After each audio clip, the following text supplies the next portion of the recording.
Welcome, dear subscribers and curious listeners of my channel. The Harry Potter universe is filled with colourful and multi-layered characters, but the story truly comes alive through the intertwining of their fates. And one of the most striking relationships is the rivalry between Harry Potter and Draco Malfoy. If you've both read the books and watched the films, you've likely noticed how differently their relationship is portrayed. Some scenes were altered, others completely omitted. Today we'll explore what exactly the films changed in their rivalry compared to the books, and how these differences shape our perception of both characters. Enjoy the video. Number 1. The duel that never happened. In the books, the rivalry between Harry and Draco starts early and escalates quickly.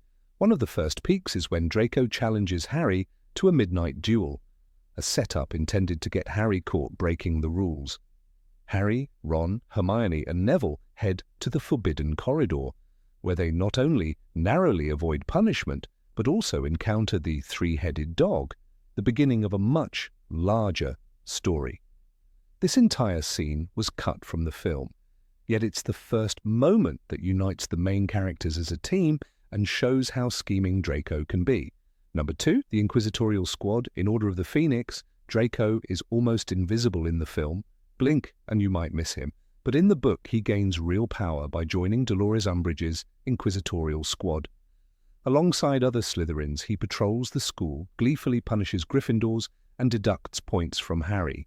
It's an important subplot that highlights the growing tension between the houses and the tightening grip of tyranny at Hogwarts. Number 3, the Quidditch World Cup. The Goblet of Fire film drastically cuts the Quidditch World Cup. There's no match, no build-up, just flashes of chaos. But in the book, the entire event is a vivid chapter filled with wonder and fear. Amid the Death Eater's attack, Draco appears and takes the opportunity to mock Harry and especially Hermione, calling her a mudblood. It's a short but powerful reminder of his beliefs and upbringing. Number 4. Harry in Knockturn Alley. One of the more sinister episodes in Chamber of Secrets is Harry's accidental trip to Knockturn Alley. In the film, it's a brief, almost throwaway scene, but in the book, Harry hides in a cabinet and overhears an important conversation between Draco and his father Lucius in Borgin and Burke's. While it's not a direct confrontation, it sheds light on the Malfoys' position in the wizarding world and on Draco's deeper background. In the film, this scene only appears in deleted material. Number 5. Draco as Rita Skeeter's informant. In Goblet of Fire, Rita Skeeter becomes a media menace to Harry, but the film leaves out a key detail. Draco was one of her regular informants. He wasn't just trash-talking. He actively participated in discrediting Harry, feeding her gossip and pushing her to twist the truth even further. This gives Draco a more substantial role than just being a schoolyard bully. Number 6. Draco and the Fake Dementor. A standout moment from Prisoner of Azkaban is the Quidditch match between Gryffindor and Ravenclaw. In the book, Draco and his friends dress up as Dementors to scare Harry, knowing how afraid he is of them. But Harry stands his ground, casts a Patronus, and not only stays on his broom, but catches the snitch. This scene was completely cut from the movie, though it would have shown Harry's emotional growth and how far Draco is willing to go to humiliate his rival. Number 7. Draco's sinister curse on the train. Draco knew Harry was spying on him. He waited. When the train emptied, he struck. With one word, Petrificus Totalis, Harry froze, paralyzed and invisible under his invisibility cloak. Then came the boot. Malfoy kicked his face, hard, again and again. In the book, it's not a duel, it's an assault. Malfoy whispered, "That's for my father," before leaving Harry alone, bleeding under a seat in the Hogwarts Express. Nobody would have found him in time, if not for Nymphadora Tonks. She sensed something was wrong, scanned the train, and discovered Harry. His face was swollen, his body still stiff from the curse. Tonks healed him and walked him to the castle. That moment wasn't just violence, it was a warning. Draco was no longer a schoolyard bully, he had crossed a line, and Harry, for the first time, saw what true hatred looked like. Number 8. Harry and Draco.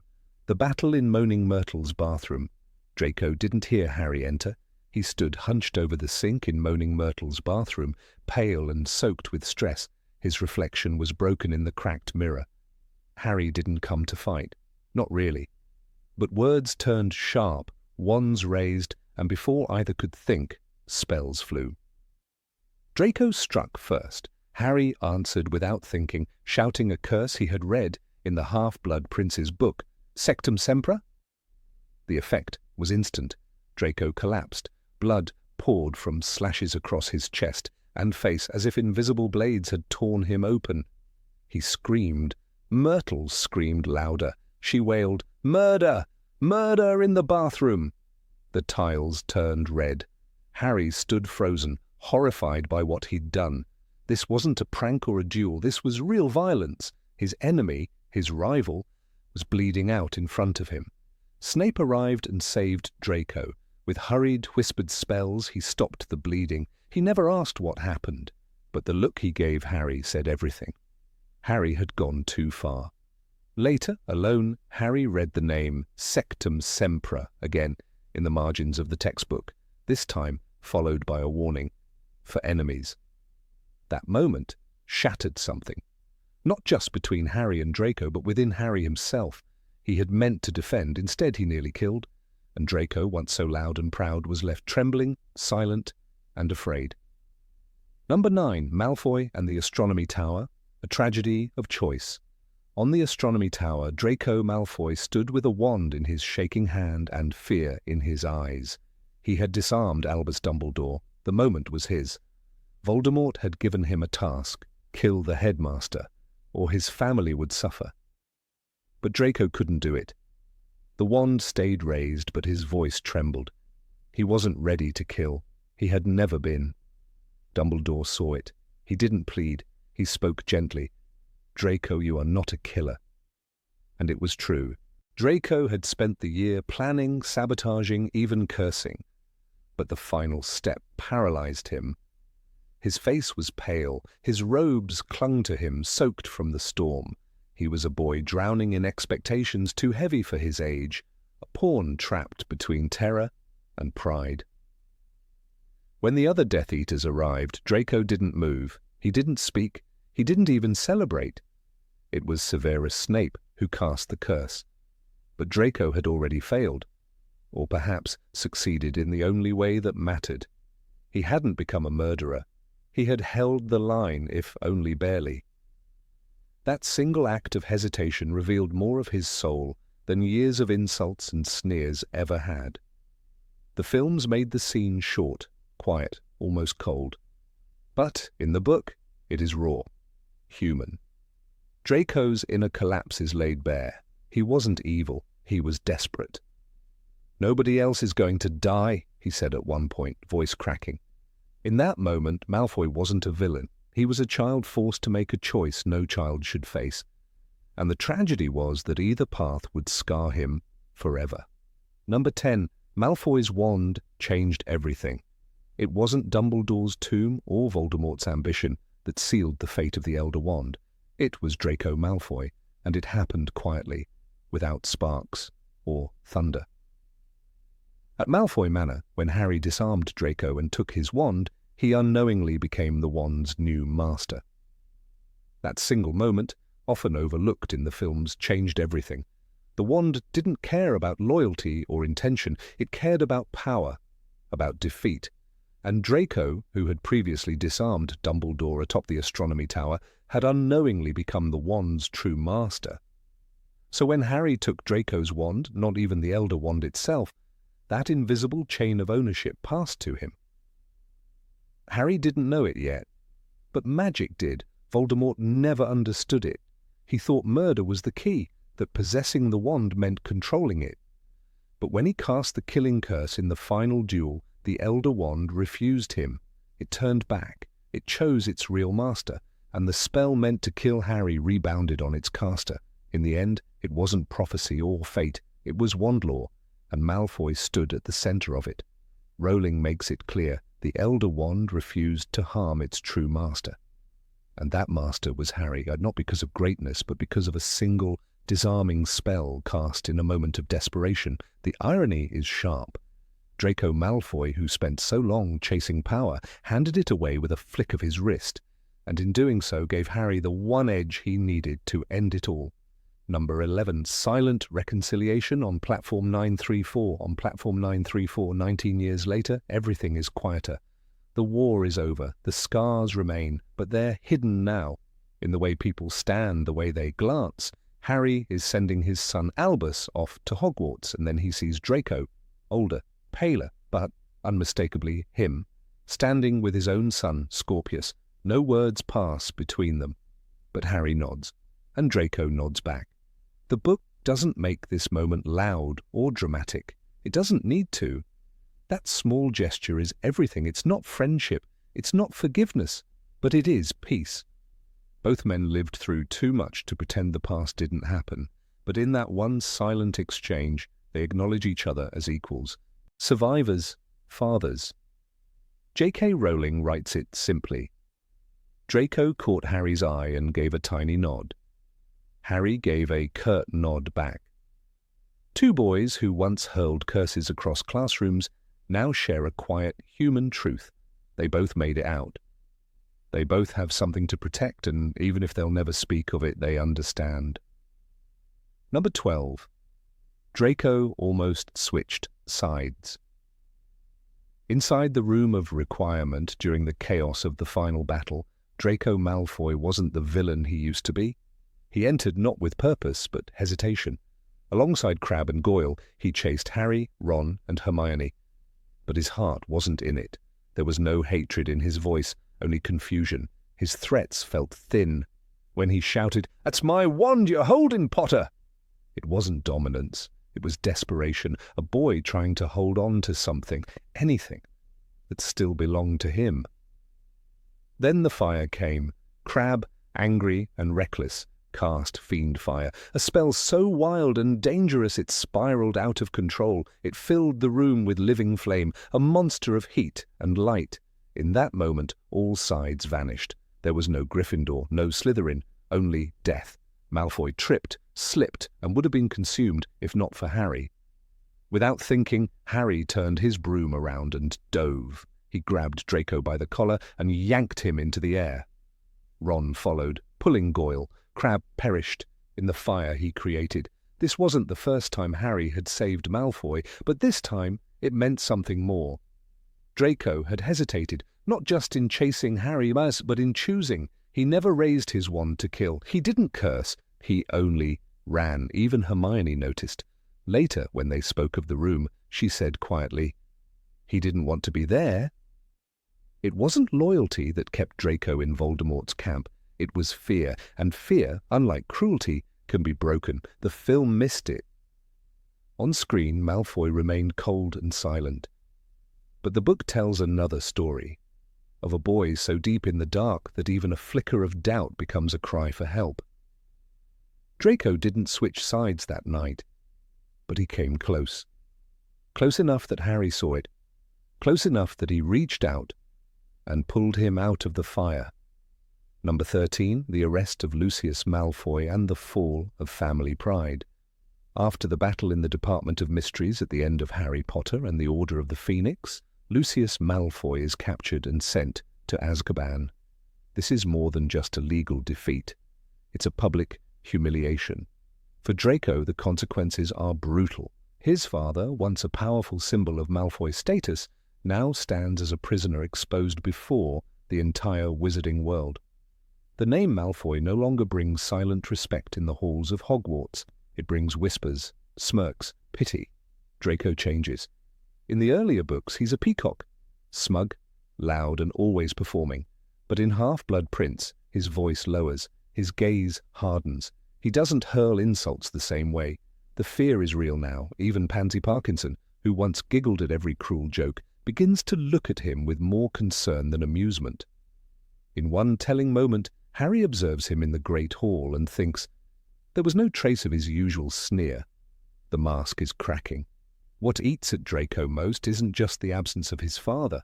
It's the collapse of everything Lucius represented: wealth, authority, bloodline pride. The Malfoys were always on top. purebloods with influence stretching to the ministry itself. Now that world is crumbling. His mother, Narcissa, wears grief like armor, and Draco, he takes it upon himself to restore the family's place, not through study or strength, but by accepting a task from Voldemort, a task meant for revenge. In the book, his desperation is unmistakable. When Harry follows him to Borgin and Burke's, he sees Draco grab the shopkeeper by the front of his robes. "You're scared, are you? You should be. You'll do what I say, or there'll be consequences." He's mimicking his father, using threats, trying to sound dangerous, but it's only half believable. The boy who once bragged about Quidditch brooms is now trembling beneath the weight of his family's ruin. Number 14. Moaning Myrtle and Draco, an unexpected connection. Draco Malfoy had always been a mystery, wrapped in arrogance and cloaked in privilege, and armed with a sneer. From the first moment Harry laid eyes on him, Draco had played the part he was raised to perfect, the proud heir of a pure-blood family steeped in tradition and dark ideology. But by the 6th year at Hogwarts, the cracks in this carefully sculpted facade began to show. He no longer taunted in the corridors. His sharp remarks were replaced with long absences and a haunted look in his pale face. And oddly enough, the first to notice and respond with something resembling compassion was neither a classmate nor a teacher, but a ghost. Moaning Myrtle. Myrtle, who had been the butt of countless jokes since her tragic death decades earlier, floated dismally in the U-bend of a toilet, weeping over her existence in the girls' bathroom. She had known loneliness long before Draco had tasted it, and perhaps that is why she recognized the echo of despair in his voice when no one else did. It wasn't just misery that brought Myrtle and Draco together. It was the rare and painful intimacy of being trapped in one's circumstances, a shared understanding of isolation, shame, and helplessness. Throughout the 6th book, Harry is consumed with suspicion, watching Draco like a hawk. He notices his odd behavior, his secrecy, his rapid weight loss, and the way he disappears for long periods of time. But Harry, driven by rivalry and old grudges, never stops to imagine that Draco's sullen solitude might stem from fear. Yet in one of the most overlooked scenes in the entire series, one that the films reduced to a passing moment, we learn that Draco has been confiding in someone. Not Pansy Parkinson, not even Severus Snape. No, it is Moaning Myrtle who hears his fears and sees his tears. In Chapter 21 of Harry Potter and the Half-Blood Prince, titled The Unknowable Room, Harry finds Myrtle inside a bathroom, sobbing louder than usual. When questioned, she reveals something surprising. "He's not afraid of the Dark Lord," she insists, referring to Draco. "He's afraid of failing." This quiet confession, delivered by a ghost many regard as a nuisance, pierces through the assumptions surrounding Draco's loyalties and motivations. He is not, as Harry believes, basking in a Death Eater's glory. He is crumbling under the weight of an impossible mission. J.K. Rowling crafts Myrtle as more than comic relief in this moment. She becomes, for a flicker of time, a character of empathy and tragic wisdom. Her interactions with Draco are not just about the logistics of what he's planning, the vanishing cabinet, the attacks, but about his mental state, his soul. Myrtle remarks that he cried and that she tried to comfort him. These are words we never expected to hear in connection with the arrogant boy who once mocked Hermione's blood status. Yet here he is, crying in a bathroom, and a ghost is the only one who knows. The tragedy of Draco's 6th year is that no one else really sees him. His fellow Slytherins only see the swagger. The professors see a pure-blood student from a questionable family. Dumbledore keeps his distance, watching from afar, hoping to guide him indirectly, and Harry, understandably clouded by years of enmity, views him as a threat. But Myrtle sees a boy terrified, lost, drowning in guilt, and in her spectral, morose way, she offers him what he truly needs. Not judgment, but understanding. What makes their connection all the more poignant is its absolute secrecy. Draco never mentions Myrtle to anyone. He doesn't brag or seek advice. He simply returns to that bathroom when the world becomes too much. He knows that Myrtle, despite her flaws, will not condemn him. She is, in many ways, the only being at Hogwarts who is both invisible and present. A perfect confidant for someone like Draco, who is unraveling under the pressure of Voldemort's expectations and his family's disgrace. It's easy to forget that Draco, still only 16, is tasked with murder. Voldemort's demand is not just a test of loyalty, it is a deliberate trap. The Dark Lord knows Draco is likely to fail. He wants him to fail. It's punishment for Lucius Malfoy's failures, a slow execution of the entire Malfoy name. But Draco, desperate to protect his parents, clings to the hopeless assignment. In Myrtle's company, perhaps, he allows himself to be a child again, if only briefly. A boy who can cry without shame. There's a mirror effect in their relationship. Myrtle, who died a teenager, remains frozen in the emotional turmoil of adolescence. She never moved beyond the taunts and humiliation she endured in life. Draco, meanwhile, is aging far too quickly, being forced into roles of adult violence and consequence. In that bathroom they meet in the middle, one who never grew up and one who's being robbed of his youth. In the films, this thread is almost entirely erased. We never see Myrtle's concern. We never hear her echo Draco's feelings.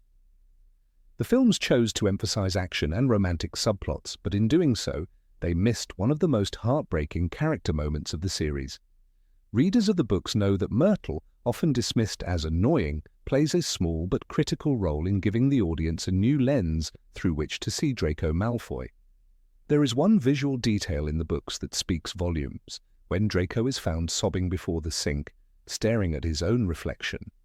The porcelain tiles of the bathroom, the dripping tap, Myrtle hovering near. It is a picture of desolation. Draco, who once strutted through Hogwarts with the confidence of a prince, now slumps under the weight of expectation. "I have to do it," he whispers, though not to Myrtle directly. It's unclear whether he even sees her sometimes, or simply feels her presence like the cold air of his own conscience. Myrtle never judges him. She, who has been mocked, bullied, and forgotten, understands better than anyone that cruelty often masks something deeper. When she says Draco likes having someone to talk to who's not going to make fun of him, she inadvertently unmasks a devastating truth. Hogwarts, for all its magic, can be a profoundly lonely place for anyone who doesn't fit the mold, whether you're a ghost or a Malfoy. Number 15. The Hidden Room of Requirement. The fire was alive. It danced like a beast uncaged, spiraling up toward the stone archways and iron rafters of the Room of Requirement. But this was not the ordinary Room of Requirement, the cozy hideaway of past years where Dumbledore's army once trained. This was its other self, a cavernous hoard of forgotten things, filled with mountains of disused furniture, lost student belongings, broken cabinets, dusty potion vials, even entire wardrobes piled one atop another. It was a labyrinth of memories, and today it was a battlefield. Harry had come searching for the diadem of Ravenclaw. What he found instead was a reckoning. From behind a high stack of dusty armoires, Draco Malfoy stepped out. His blonde hair was still slicked, but sweat from the mounting heat clung to his brow. He was flanked by Vincent Crabbe and Gregory Goyle, the ever-present shadows of his school days. But their expressions had hardened into something darker than schoolyard menace, something desperate, something final. Harry recognized the glint in Crabbe's eyes before he recognized the wand in his hand. It wasn't the usual brand of Slytherin mockery or one-upmanship. This was fury, barely restrained. Draco said something Harry didn't catch, but the urgency in his tone was unmistakable. A plea, perhaps, a warning.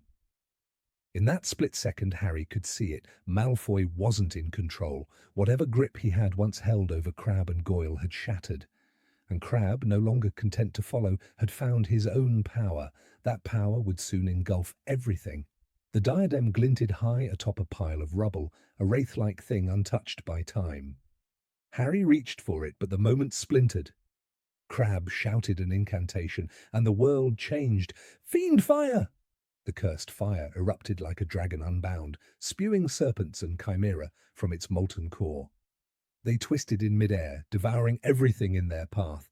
The lost items of centuries screamed into ash as the fire surged toward the ceiling.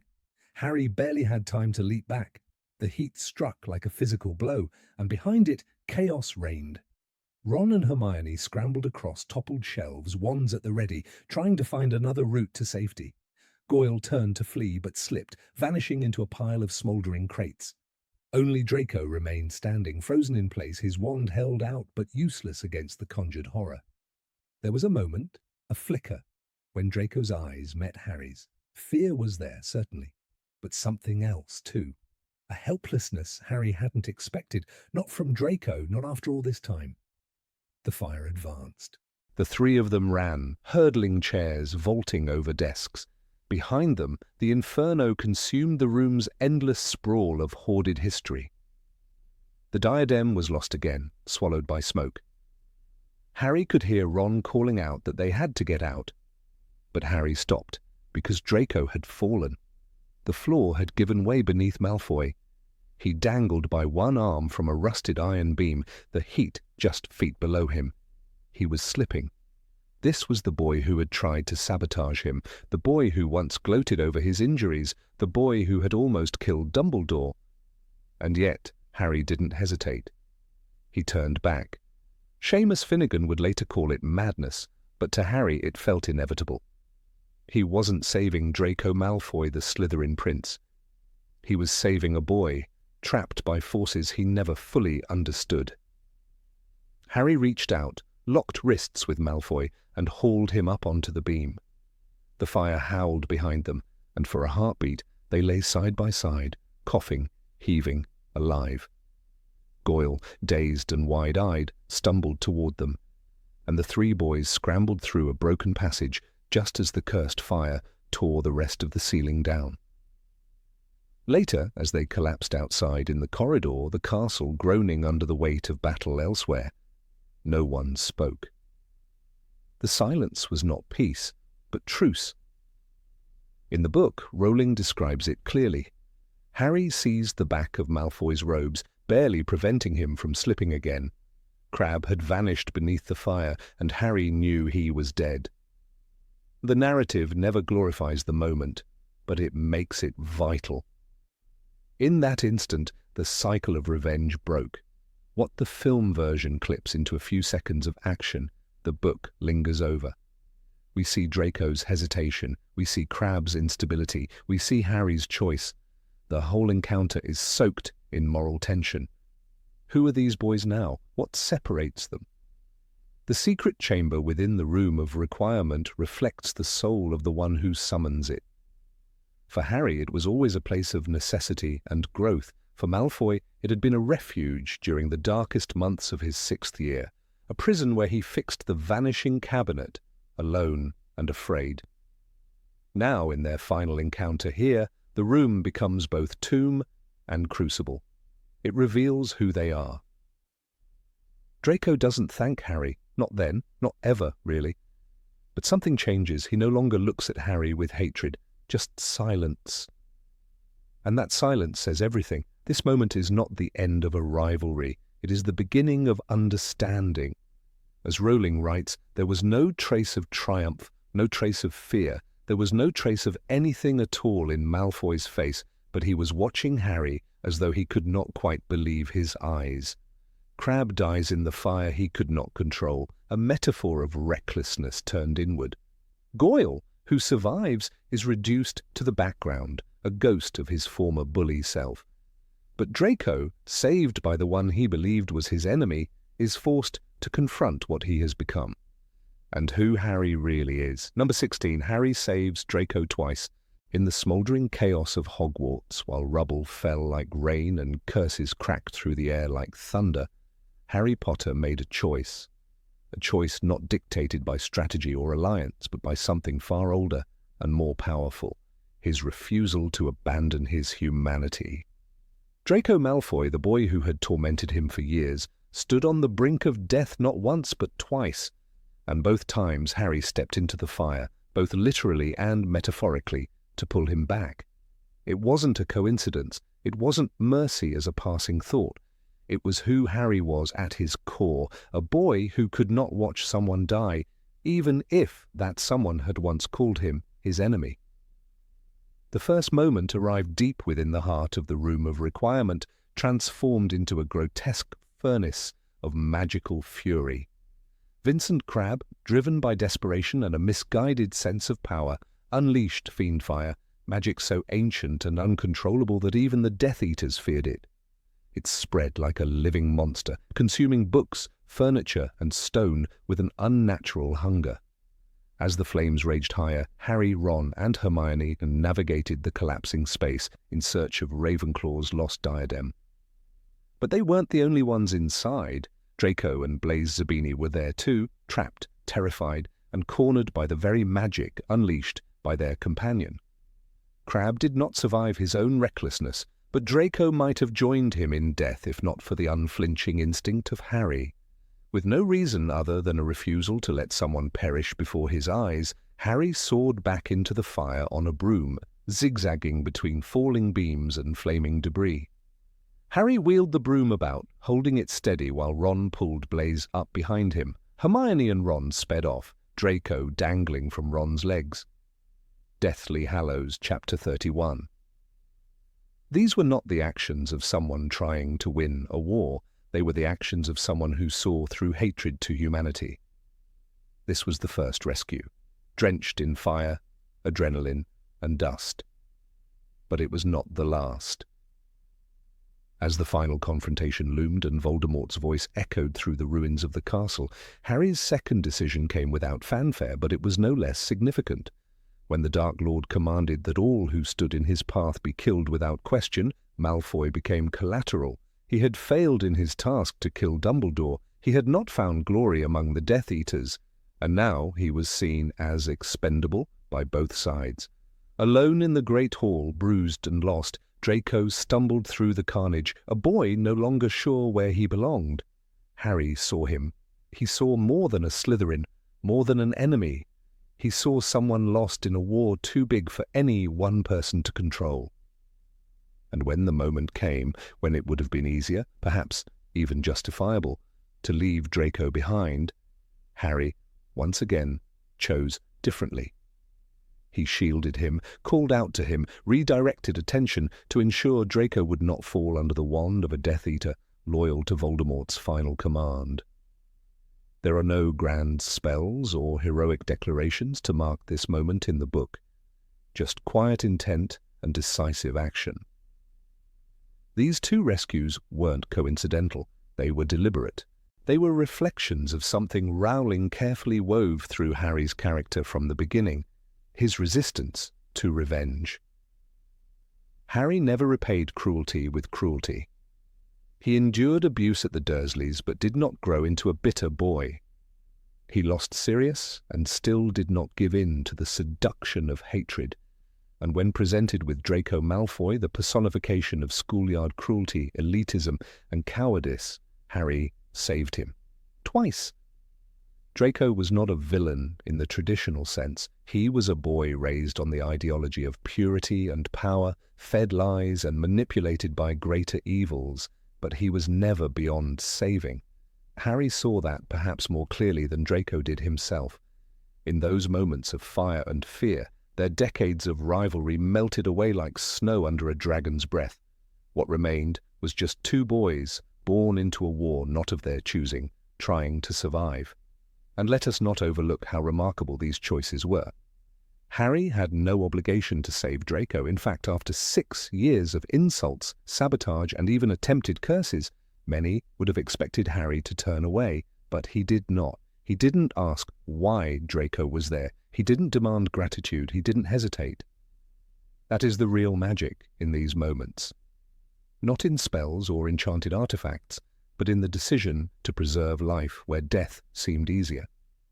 The movies reduced these scenes to fragments, brief flashes in a storm of visual spectacle. But in the books, the weight of Harry's decisions lingers. We feel the heat of the fiend fire. We see the charred remnants of the Room of Requirement. We feel the silence between Harry and Draco after the rescue, thick with unspoken understanding and unease. There is no handshake, No thank you. Just breath, life, and the heavy awareness that something irreversible has happened. The emotional undertow of the Fiendfire scene is immense. It's not just that Harry saves Draco, it's that he risks his life to do so. In the middle of a mission to destroy a Horcrux, in the very moment that could shift the tide of the war, Harry chooses to reroute his path and save a boy who once branded him with hatred. "He's not worth it," Ron had shouted, but Harry knew otherwise. Everyone is worth saving. That is Harry's truth. Draco, after all, represented what Harry might have become under different circumstances. If the Sorting Hat had placed Harry in Slytherin, if he had grown up in Malfoy Manor instead of Privet Drive, their roles could have been reversed. Rowling leaves this door open deliberately, reminding us of the fragile line between light and dark. That's what makes Harry's choices all the more meaningful. He didn't save a stranger, he saved the version of himself he might have become. Voldemort built an empire on fear, domination, and the idea that mercy was weakness, but Harry shattered that illusion. In saving Draco, he demonstrated a kind of strength Voldemort would never understand, not just the strength to fight, but the strength to forgive. And that forgiveness wasn't verbal, it was lived, embodied, enacted when it mattered most. Number 17. After the war, the fate of the Malfoys. After the Battle of Hogwarts, when the dust settled over the broken stones and the names of the dead echoed like hymns through the halls, there was one family whose fate stirred more whispers than most: the Malfoys. Known for their wealth, arrogance, and pure blood ideology, they had stood for generations as paragons of wizarding elitism. But the war had left them changed, marked not by victory or death, but by something far more complex: survival at a cost. Lucius Malfoy, once the proud and imperious patriarch, had walked a dangerous line for years. A loyal Death Eater, he had given his home to Voldemort, surrendered his wand, and sacrificed his dignity to stay in the Dark Lord's favor. But by the end, Lucius was a broken man. No longer the man who sneered at ministry officials or flaunted his power, he had become pale and hollow-eyed, consumed not with triumph, but with desperation. As J.K. Rowling wrote in Harry Potter and the Deathly Hallows, Lucius looked gaunt and haggard, and his hands trembled as he clutched the arm of his chair. Narcissa Malfoy, by contrast, emerged as the most human figure in the Malfoy household. Her love for Draco transcended ideology. When she lied to Voldemort in the Forbidden Forest, declaring that Harry Potter was dead, simply because Harry had told her that Draco was alive, she committed one of the most pivotal acts in the war. Her whisper to Harry, "Is Draco alive?" was not the plea of a fanatic, but the quiet desperation of a mother. That moment, simple yet monumental, saved Harry's life and, indirectly, ensured Voldemort's downfall. Narcissa's choice became the Malfoys' redemption, not in the eyes of everyone, but in the eyes that mattered. Draco Malfoy, once the sneering boy who mocked Muggleborns and longed for glory, had walked a dark and painful path. The task to kill Dumbledore had shattered something inside him.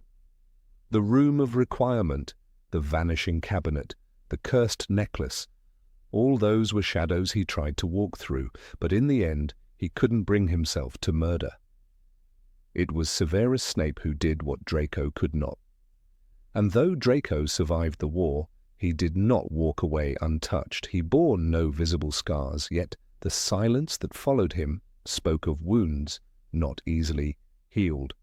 The Malfoys did not participate in the Battle of Hogwarts. As Voldemort's grip began to slip, Lucius and Narcissa only sought Draco. The sight of them searching through the ruins of the Great Hall, frantic, ignoring the collapsing order around them, revealed what had become their only concern: family, not victory. This act of withdrawal, cowardly in some eyes, was in truth their surrender, not to the order, not to justice, but to a life beyond ideology. It was their quiet renunciation of Voldemort's war. In the aftermath, while many Death Eaters were rounded up and sentenced in the newly restructured Ministry of Magic, the Malfoys were spared.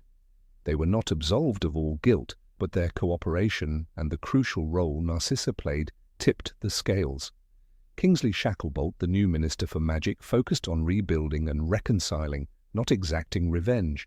Justice was tempered with pragmatism, and so the Malfoys were left in peace, watched closely but not imprisoned.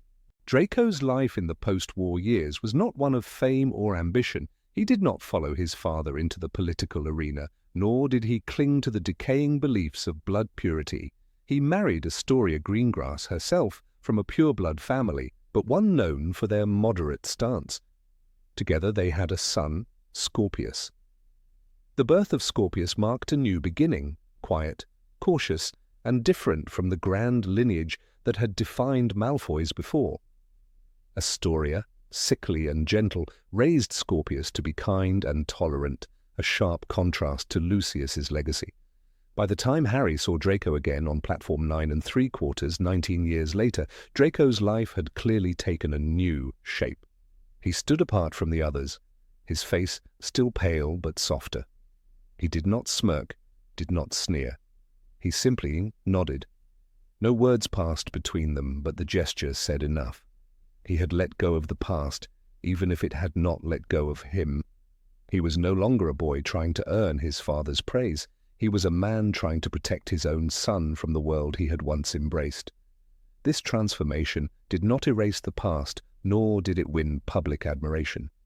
Among some, the Malfoy name remained a curse, a reminder of privilege, cowardice, and complicity. But Draco did not seek to change the world's opinion. That perhaps was the greatest change of all. He no longer cared to be admired. He only cared to live in peace. Scorpius grew up in a house of faded grandeur. Malfoy Manor remained, but its dark glamour had dimmed.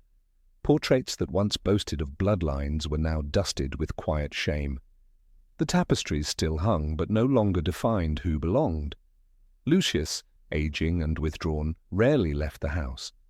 Narcissa spent her days tending to the gardens. The family had retreated into a kind of self-imposed exile. And within that quiet, Scorpius was allowed to grow differently. Years later, when rumours swirled that Scorpius was the son of Voldemort, a cruel and baseless lie that spread in whispers through the halls of Hogwarts, it was Draco who defended his child fiercely.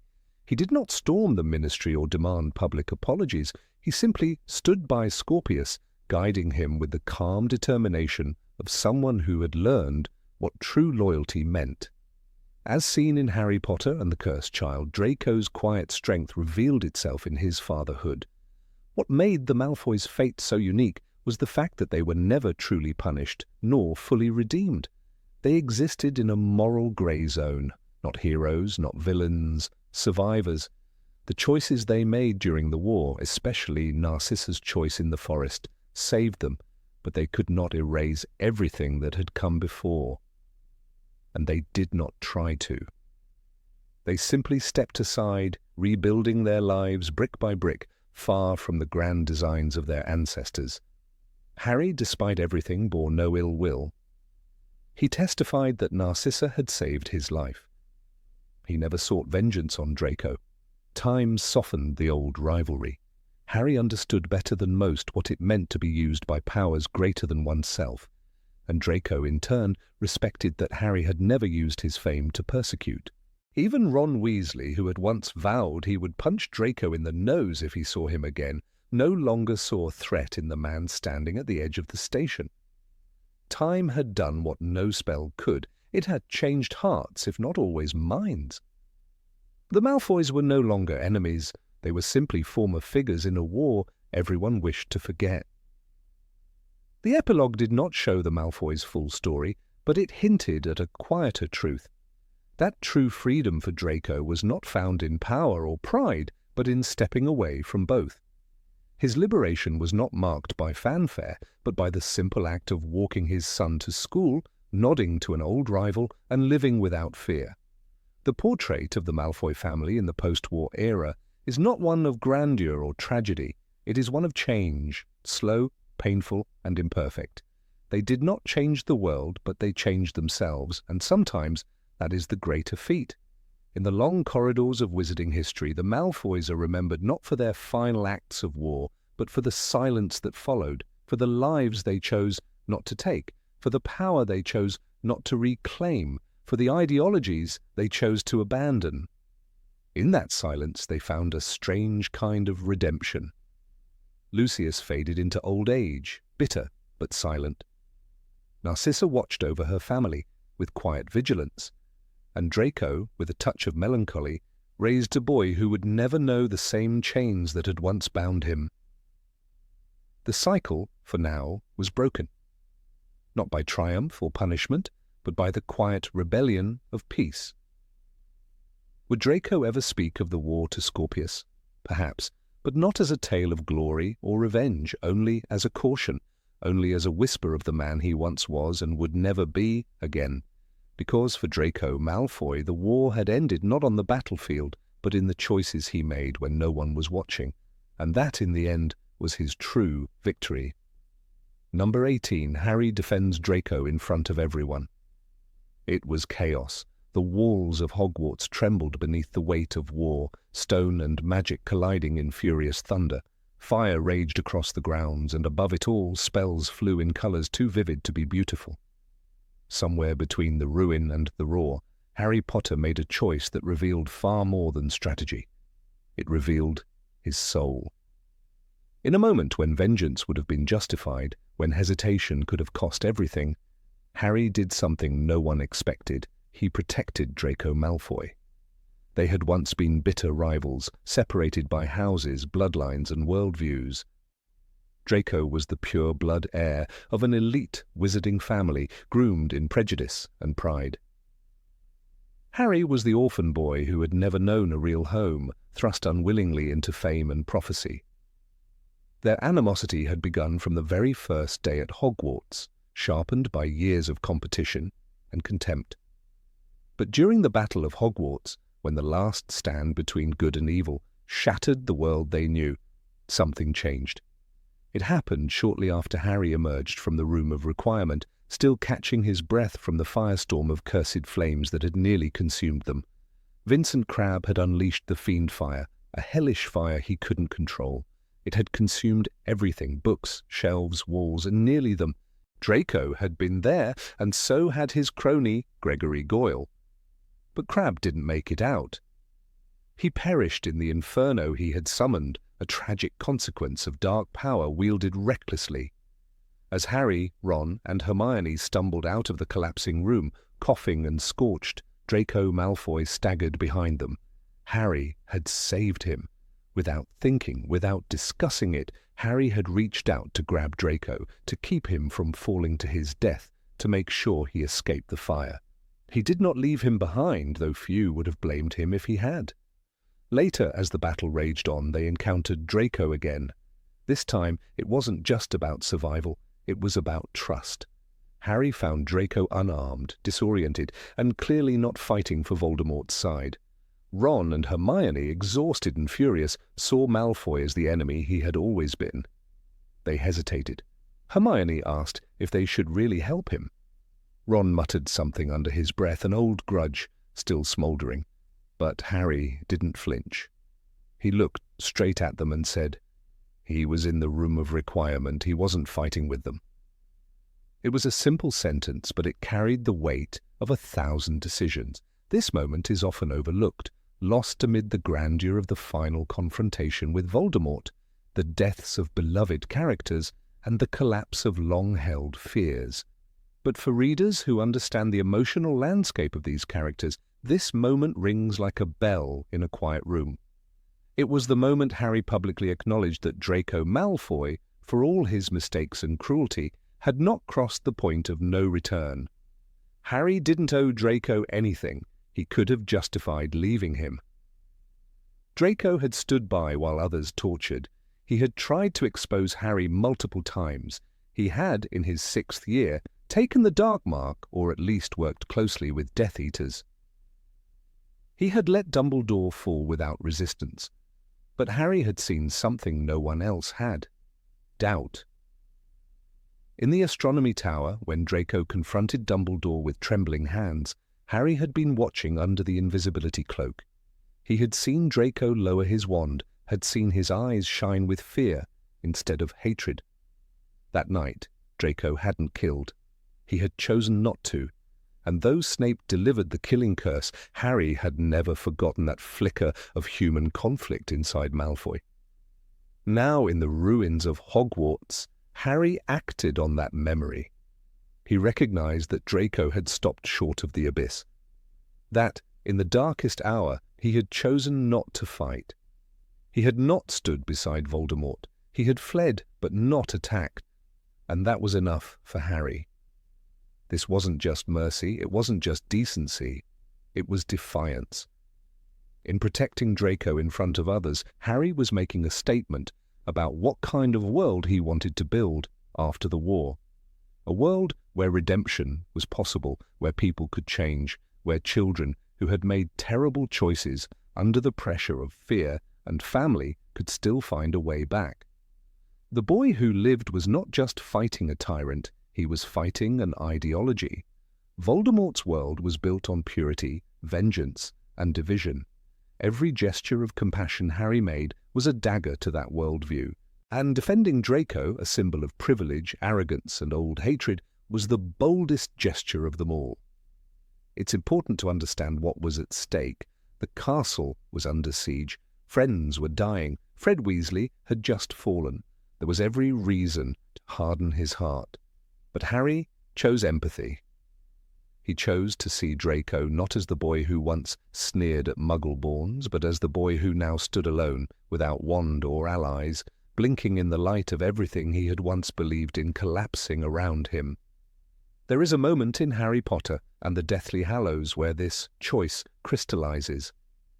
As Harry confronts Voldemort in the Great Hall, surrounded by survivors and corpses, he speaks of remorse. He pleads with Voldemort to feel it. Try for some remorse, he says.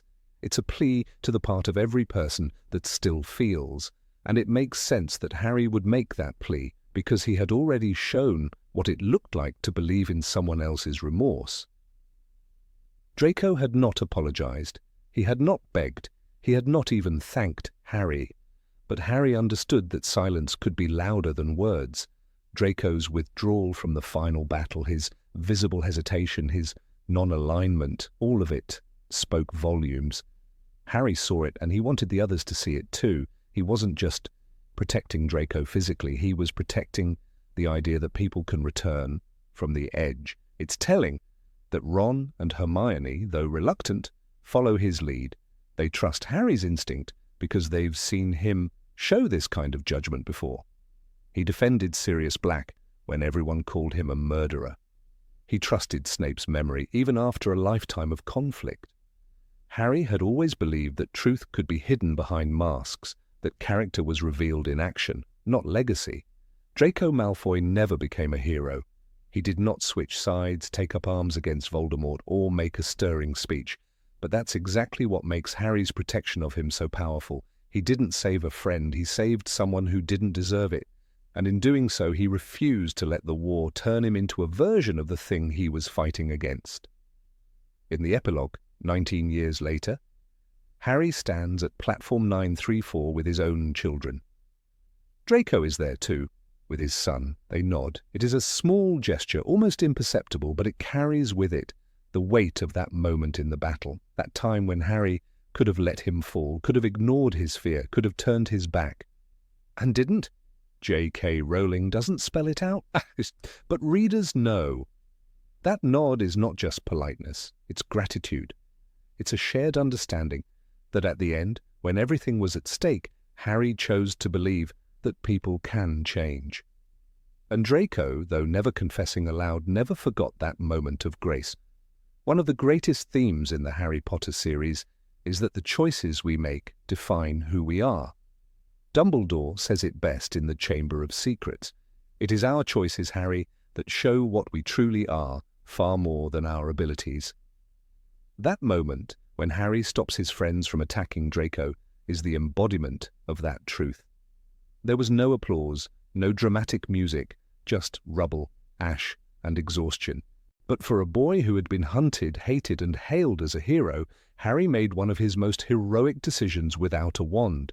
He chose to speak up for someone who had once been his enemy. That's why this moment matters, It reminds us that victory is not only about defeating evil, but about preserving goodness, about choosing forgiveness when anger feels more natural, about building a world where the enemy of yesterday doesn't have to stay the enemy tomorrow. For Harry Potter, the war ended not just with the fall of Voldemort, but with the quiet, firm declaration that Draco Malfoy was no longer an enemy.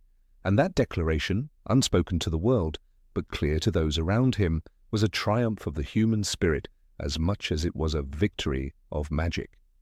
Number 19, Draco's Curse, Sectum Sempra as a mirror of pain. Of all the moments that reshaped the fragile balance between Harry Potter and Draco Malfoy, none cut deeper, literally and metaphorically, than the day in the bathroom of the 6th floor. It was not a duel, it was an eruption. What began as yet another clash between schoolboy rivals became a sobering encounter with mortality. And it was in this moment, drenched in blood and silence, that both boys stepped beyond the thresholds of childhood and into the darkness of consequence. The spell was Sectum Sempra. Its wound was not only on Draco's body, but within Harry's conscience, and the scar it left never truly faded. Harry had found the curse in the Half-Blood Prince's annotated textbook, scrawled in cramped, mysterious handwriting, for enemies. That alone should have warned him. But there was something seductive in those forbidden margins, a hidden confidence that whispered of power. Until then, magic had been his shield, his torch against the encroaching shadow of Voldemort. It had given him flight, protection, a sense of purpose. But Sectum Sempra taught him another lesson. Magic, untamed and misunderstood, could turn its wielder into an unwilling destroyer. In that echoing bathroom, Harry had not meant to kill, he did not think. That was the terrifying truth. As Draco raised his wand, his pale face twisted in both fear and rage, Harry reacted, not with strategy, but with instinct.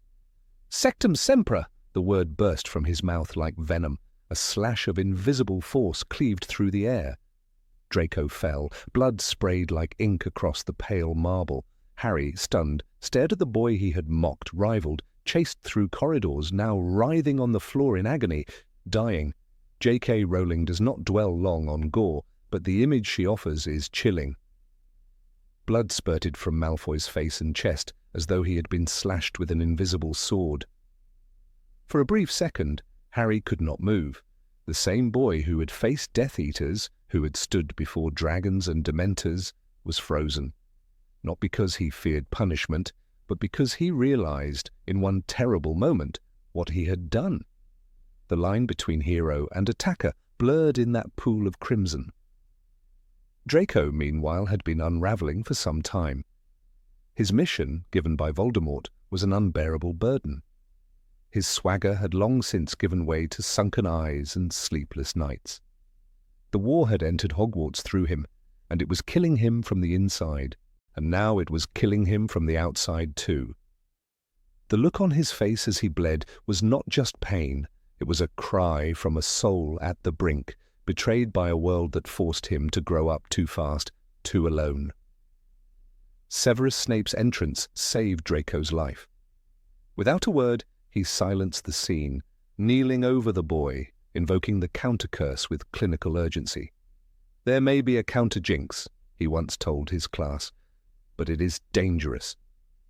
And now he used it, pressing his wand into torn flesh. His robes darkened with Draco's blood. His face, unreadable as ever, flickered only slightly. Perhaps it was anger, perhaps fear, or perhaps something deeper. Recognition of a moment spiraling beyond his control. What followed was not punishment, not right away. Harry expected fury, detention, expulsion. Instead, he was met with something worse, silence. Snape confiscated the book. Ginny Weasley burned with horror. Ron and Hermione watched him as if they didn't quite know who he was. Even Dumbledore, when he later saw Harry, did not mention the spell. The silence weighed more than words. The shame festered in Harry like poison. Harry's guilt changed him. He no longer clung to the prince's book. He no longer trusted spells he did not understand. But more importantly, his perception of Draco shifted. He had always seen him as a symbol of prejudice, of privilege, of everything Hogwarts could be in its darker corners. But in that bathroom, Draco had not been a Slytherin.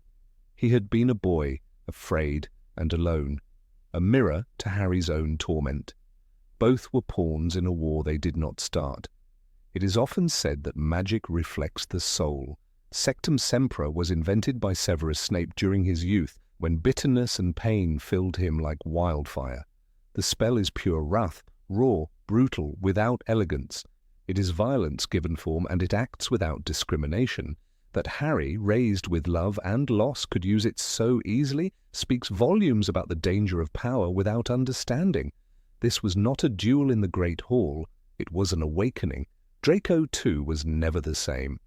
After that incident, he withdrew even further. No longer arrogant, no longer eager to fight, he became a ghost in his own school. The near-death experience robbed him of whatever illusions he had left. He knew then that he could die, that the enemy was not faceless, that Harry, for all his noble qualities, could hurt him. The war was not coming. It was already here, pulsing through the veins of the castle. And so the nature of their enmity changed. Gone were the schoolyard taunts, the hexes in corridors, the petty sabotage. In their place, silence, heavy, bitter, and complex. They would pass one another in the halls, neither speaking. Not because they had forgiven, but because there was nothing left to say. They had seen each other too clearly. The illusion of teenage rivalry had been burned away, revealing something raw and human beneath. There is an emotional truth in how Rowling writes that aftermath. Harry does not seek redemption from Draco. He does not apologize, but he changes. He hesitates in future duels. He begins to ask questions, and as the story progresses, we see him move further away from vengeance and closer to understanding. It is not just Voldemort he must defeat. It is the darkness within himself. Sectum Sempra was the proof of that internal battle. The symbolism of Sectum Sempra is powerful. It is a curse that cuts without warning. It leaves behind wounds that are not easily closed, and in that it mirrors trauma, not just Draco's, but Harry's as well. Both boys are marked by family, by expectation, by pain. And in this scene, they wound each other in ways neither can undo. Magic, like war, does not care who is right, only who is bleeding. When Draco stood over a paralyzed Dumbledore later that year, wand in hand, the weight of his hesitation said everything. He could not kill. He was not a murderer, but perhaps, had Harry not wounded him so deeply, Draco would have tried. Pain begets pain, and mercy, when given, can stop the cycle. But the bathroom scene ensured that mercy would never come easily for either of them again. Even in the final book, when the Battle of Hogwarts rages, there is no revenge between them. Draco does not seek retribution. Harry, in turn, risks his life to save Draco more than once. The thread between them, though frayed and tangled, holds. It is not friendship. It is not forgiveness. It is a haunted respect, two survivors of a shared violence marked by a moment they can never unlive. The spell itself fades from Harry's lips after that day. He never uses it again, not against Death Eaters, not even in the heat of war. That silence is its own kind of message. A lesson learned not through theory or practice, but through pain, through watching another boy bleed, through realizing that some magic is too dark to wield, even in righteous hands. It is worth remembering that Sectum Sempra was not just a spell.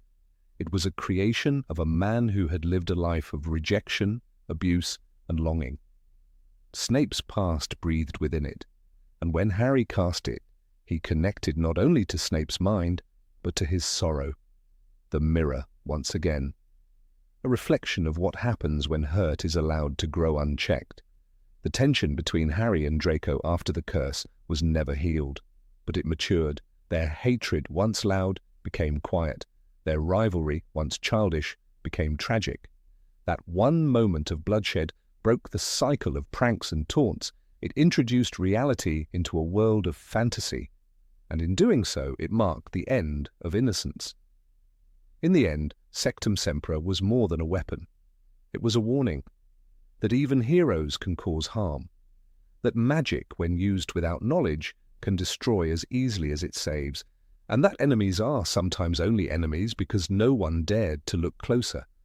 In hurting Draco, Harry hurt himself, and that truth echoed in every silence between them thereafter. Would Harry have used the spell if he knew what it did? The answer is no, but that is what makes the moment so vital. He did not know, and he did it anyway. That is the essence of growing up, learning not only from books or teachers, but from the wounds we cause and the ones we carry, and from the weight of choices made in fear. Years later, long after the war, long after scars had become memories, that bathroom encounter would still stand between them, not as a curse, but as a reminder that two boys once fought not for glory, but for survival, and that in doing so they crossed a line neither wished to cross but both needed to understand. Number 20. Why Harry never took revenge. Harry Potter never chose the path of vengeance, even though life handed him plenty of reasons to do so. From the moment he entered the wizarding world, he was met not only with wonder and awe, but also cruelty, envy, and deliberate humiliation. Draco Malfoy was at the center of much of this animosity, a boy raised on privilege and prejudice, determined to make Harry feel inferior. Yet throughout their time at Hogwarts, Harry consistently chose the higher road, a road that required more strength than any hex or curse could ever conjure. From their very first meeting in Madame Malkin's robe shop, Draco Malfoy exuded the arrogance of someone convinced of his superiority. He offered Harry the chance to align himself with the right sort, to embrace blood purity and disdain those unlike them. Harry, newly aware of this strange world, but deeply anchored in his moral compass, refused. The moment Harry chose not to be friends with Draco, the rivalry began. Over the years, Draco hurled insults, set traps, and aligned himself with forces that sought Harry's destruction. But Harry never retaliated in kind. He defended, resisted, and protected, but never sought revenge. Take, for example, the events of Harry Potter and the Half-Blood Prince. Draco, tasked with a mission by Voldemort himself, became more dangerous than ever. He orchestrated two near-death experiences, the cursed necklace that nearly killed Katie Bell, and the poisoned mead meant for Dumbledore, which instead almost ended Ron's life. Harry suspected Draco's involvement and even tried to expose him, but when the truth unraveled, Harry didn't deliver the blow. He watched Draco tremble, wand in hand, unable to murder Dumbledore. "Draco, Draco, you are not a killer," Dumbledore said, and Harry understood that too. In that instant, Harry saw fear, confusion, and weakness. Not a villain, but a frightened boy. It is tempting to imagine a version of Harry who uses his fame and growing magical ability to humiliate Draco in return. He certainly had the means. In their third year, he could have allowed the Marauder's map to guide him in revealing Draco's schemes. In the fourth, when Draco insulted Hermione with slurs, Harry could have publicly hexed him with spells learned from the Half-Blood Prince's book, embarrassing him beyond repair. In their fifth year, when Draco taunted him about Cedric's death, Harry had every reason to retaliate. But he never did. Instead, Harry's retribution was silence, dignity, and focus. Even when his emotions surged as they did after Sirius's death, Harry didn't let them boil into cruelty. His focus remained on protecting others, resisting evil, and staying true to Dumbledore's guidance. When Dumbledore reminded him that it is our choices, Harry, that show what we truly are, Harry listened. He chose restraint over retaliation. One of the most powerful moments of this contrast comes in Harry Potter and the Deathly Hallows during the Battle of Hogwarts. As chaos consumed the castle, as spells flew and lives ended, Harry saved Draco's life. Twice. First, in the Room of Requirement, when the Fiendfire, conjured recklessly by Crabbe, threatened to incinerate them all, Harry flew back into the flames onto his broomstick to rescue Draco. "That's twice you've saved my life now," Draco muttered later. But Harry didn't respond with bitterness or triumph. He didn't demand gratitude, he simply did what he felt was right. This moment is critical. Harry, a hunted fugitive at that time, exhausted and emotionally battered, made the deliberate choice to save a boy who had spent years trying to bring him down. He owed Draco nothing, and yet he risked everything. It wasn't about forgiveness. Harry never pretended that Draco hadn't wronged him, but he refused to become a mirror of that darkness. He did not need revenge to feel whole. Draco, on the other hand, carried the burden of his upbringing. Raised in the shadow of Lucius Malfoy, surrounded by elitist ideology and contempt for Muggleborns, Draco's cruelty was often performative. He wanted to be feared because he believed fear was power. But over time, Harry's resilience chipped away at that mask, not through confrontation, but through consistent rejection of cruelty. Harry's strength wasn't in his spells, but in his restraint. The moment in the bathroom in the 6th book is telling. Harry catches Draco crying, alone and vulnerable. The image is jarring, the arrogant boy reduced to tears. Harry, startled, doesn't expose him. Later, when they duel and Harry uses Sectum Sempra in self-defense, he's horrified by the damage it causes. Snape saves Draco, but Harry is shaken. The scene isn't one of triumph, but of regret. Harry learns the cost of dark magic and never uses the spell again. The power to harm doesn't equate to victory. That's the lesson Harry carries with him. Even in moments when Harry might have had the world's sympathy, he didn't exploit it. After Cedric's death, after being called a liar by the Ministry, after suffering through Umbridge's reign of terror, he still didn't lash out. His anger was real, but it never transformed into vengeance. He was guided by purpose, not spite. This is the crux of Harry's nobility. Revenge requires obsession. It demands you focus all your energy on the person who hurt you. Harry never gave Draco that power. His focus was always bigger. Stopping Voldemort, protecting his friends, understanding his past. Draco was a thorn, not a target. Harry's refusal to stoop to the level of petty revenge wasn't weakness. It was the clearest sign of inner strength. What's more, Harry's choices helped redefine Draco himself. When the war ended, Draco didn't join the Death Eaters in exile or try to reassert his lost status. He became subdued, introspective. In the epilogue of Deathly Hallows, we see him at platform 934, quietly watching Harry with his son. He nods. There's no sneer, no provocation, just acknowledgement. It's a silent truce, born not of words, but of years of witnessing Harry's decency. It's worth noting that Harry had examples of revenge-driven characters to model after, and he rejected them. Sirius Black, who was consumed by hatred for Peter Pettigrew. Severus Snape, whose bitterness after Lily's death led to years of cruelty. Even Voldemort himself was shaped by revenge, against the Muggles who abandoned him, the wizards who rejected him. Harry saw where vengeance led, and he chose a different path. This doesn't mean Harry lacked emotion. He was furious at times, especially at injustice. But his sense of justice was not twisted by the need to dominate others. When he finally confronts Voldemort in the final duel, Harry doesn't gloat. He tries to reason. He gives Voldemort a chance to feel remorse. "Try for some remorse, Tom," he says. It's not a trick, it's a genuine offer. Even to the man who killed his parents, Harry extends the possibility of redemption. That is who he is.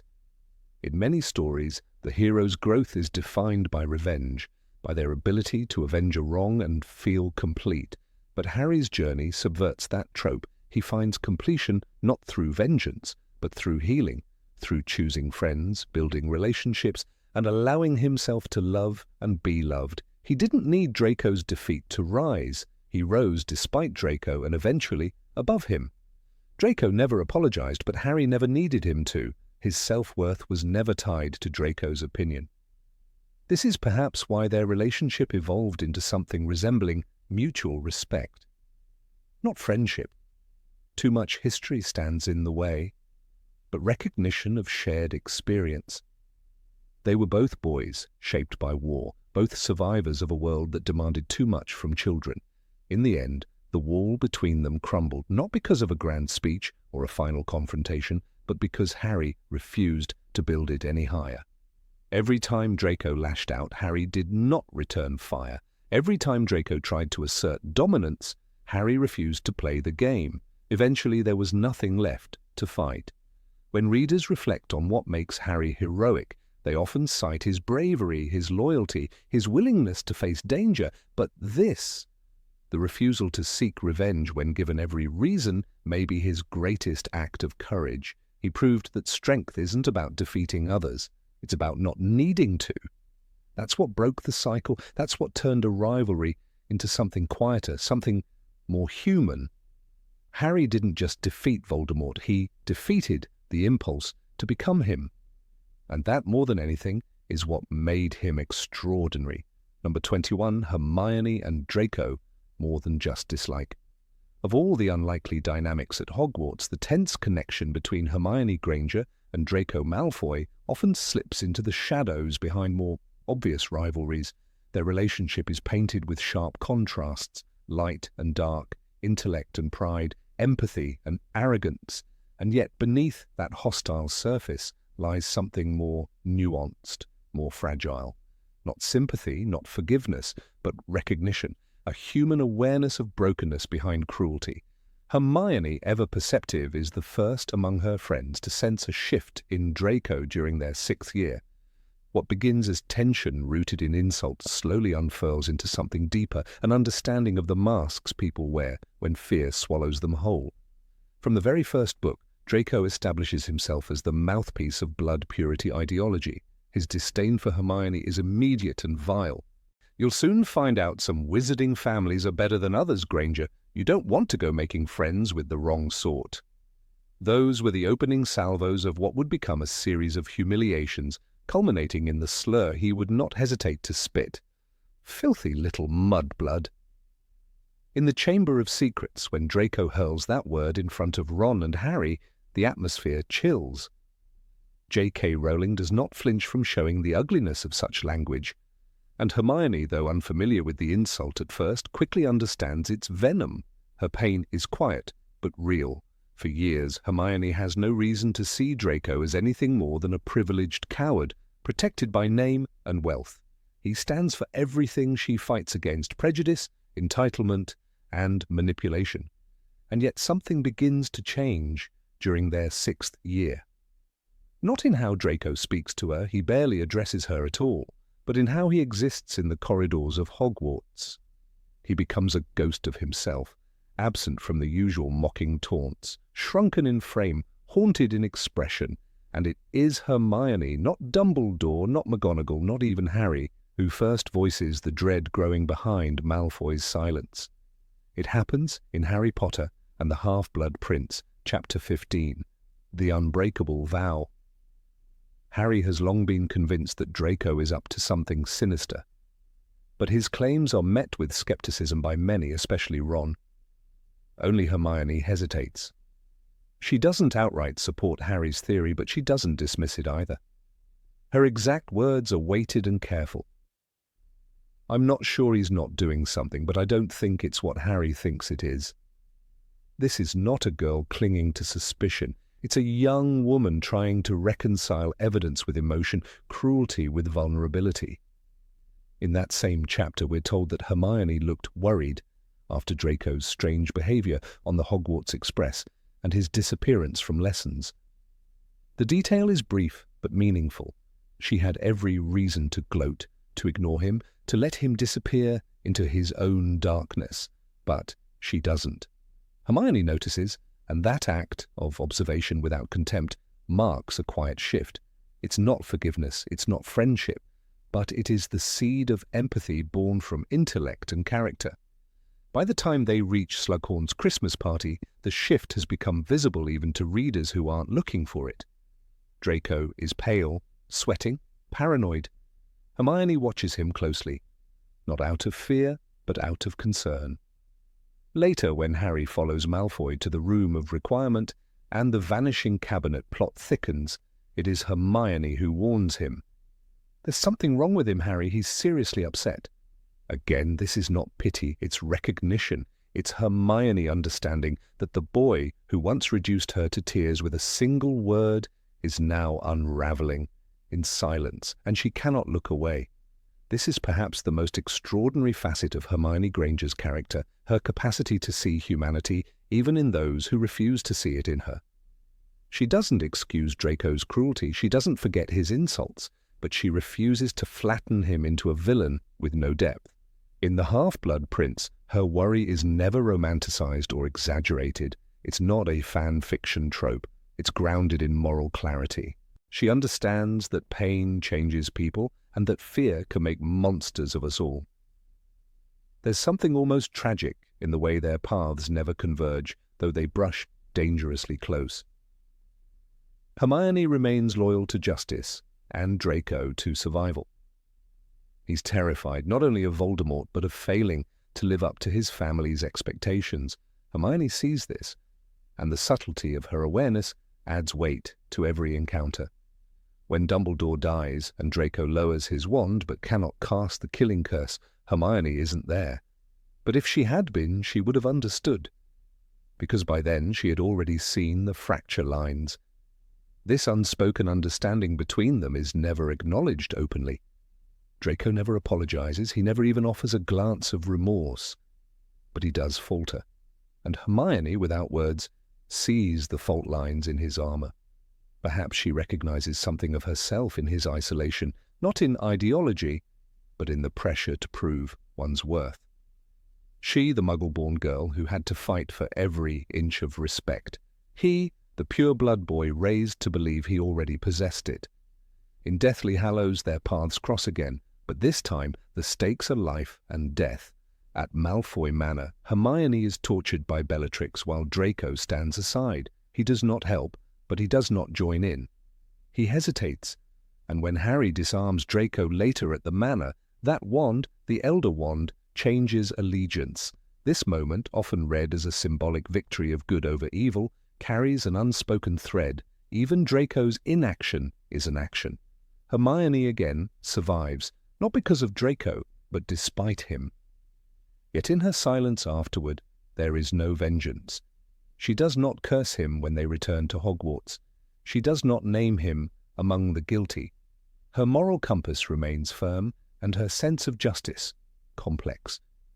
Draco's arc is one of the quietest in the series, but Hermione's role in it, though peripheral, is profound. She's the only member of the trio who does not reduce him to caricature. She calls out his behavior, yes, but she never dismisses the possibility that he could change. Even in the darkest corridors of war, Hermione holds space for the possibility of redemption, however faint. That's what makes her extraordinary.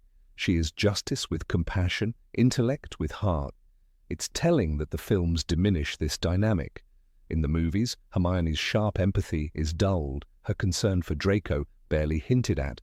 But in the books, she notices when no one else does. She names the problem before it explodes.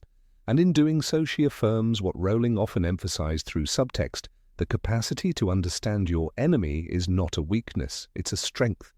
Hermione sees Draco not as a monster, but as a boy born into a legacy of fear. This doesn't erase the pain he caused her. The word mudblood lingers. The books never let us forget the cruelty of that insult.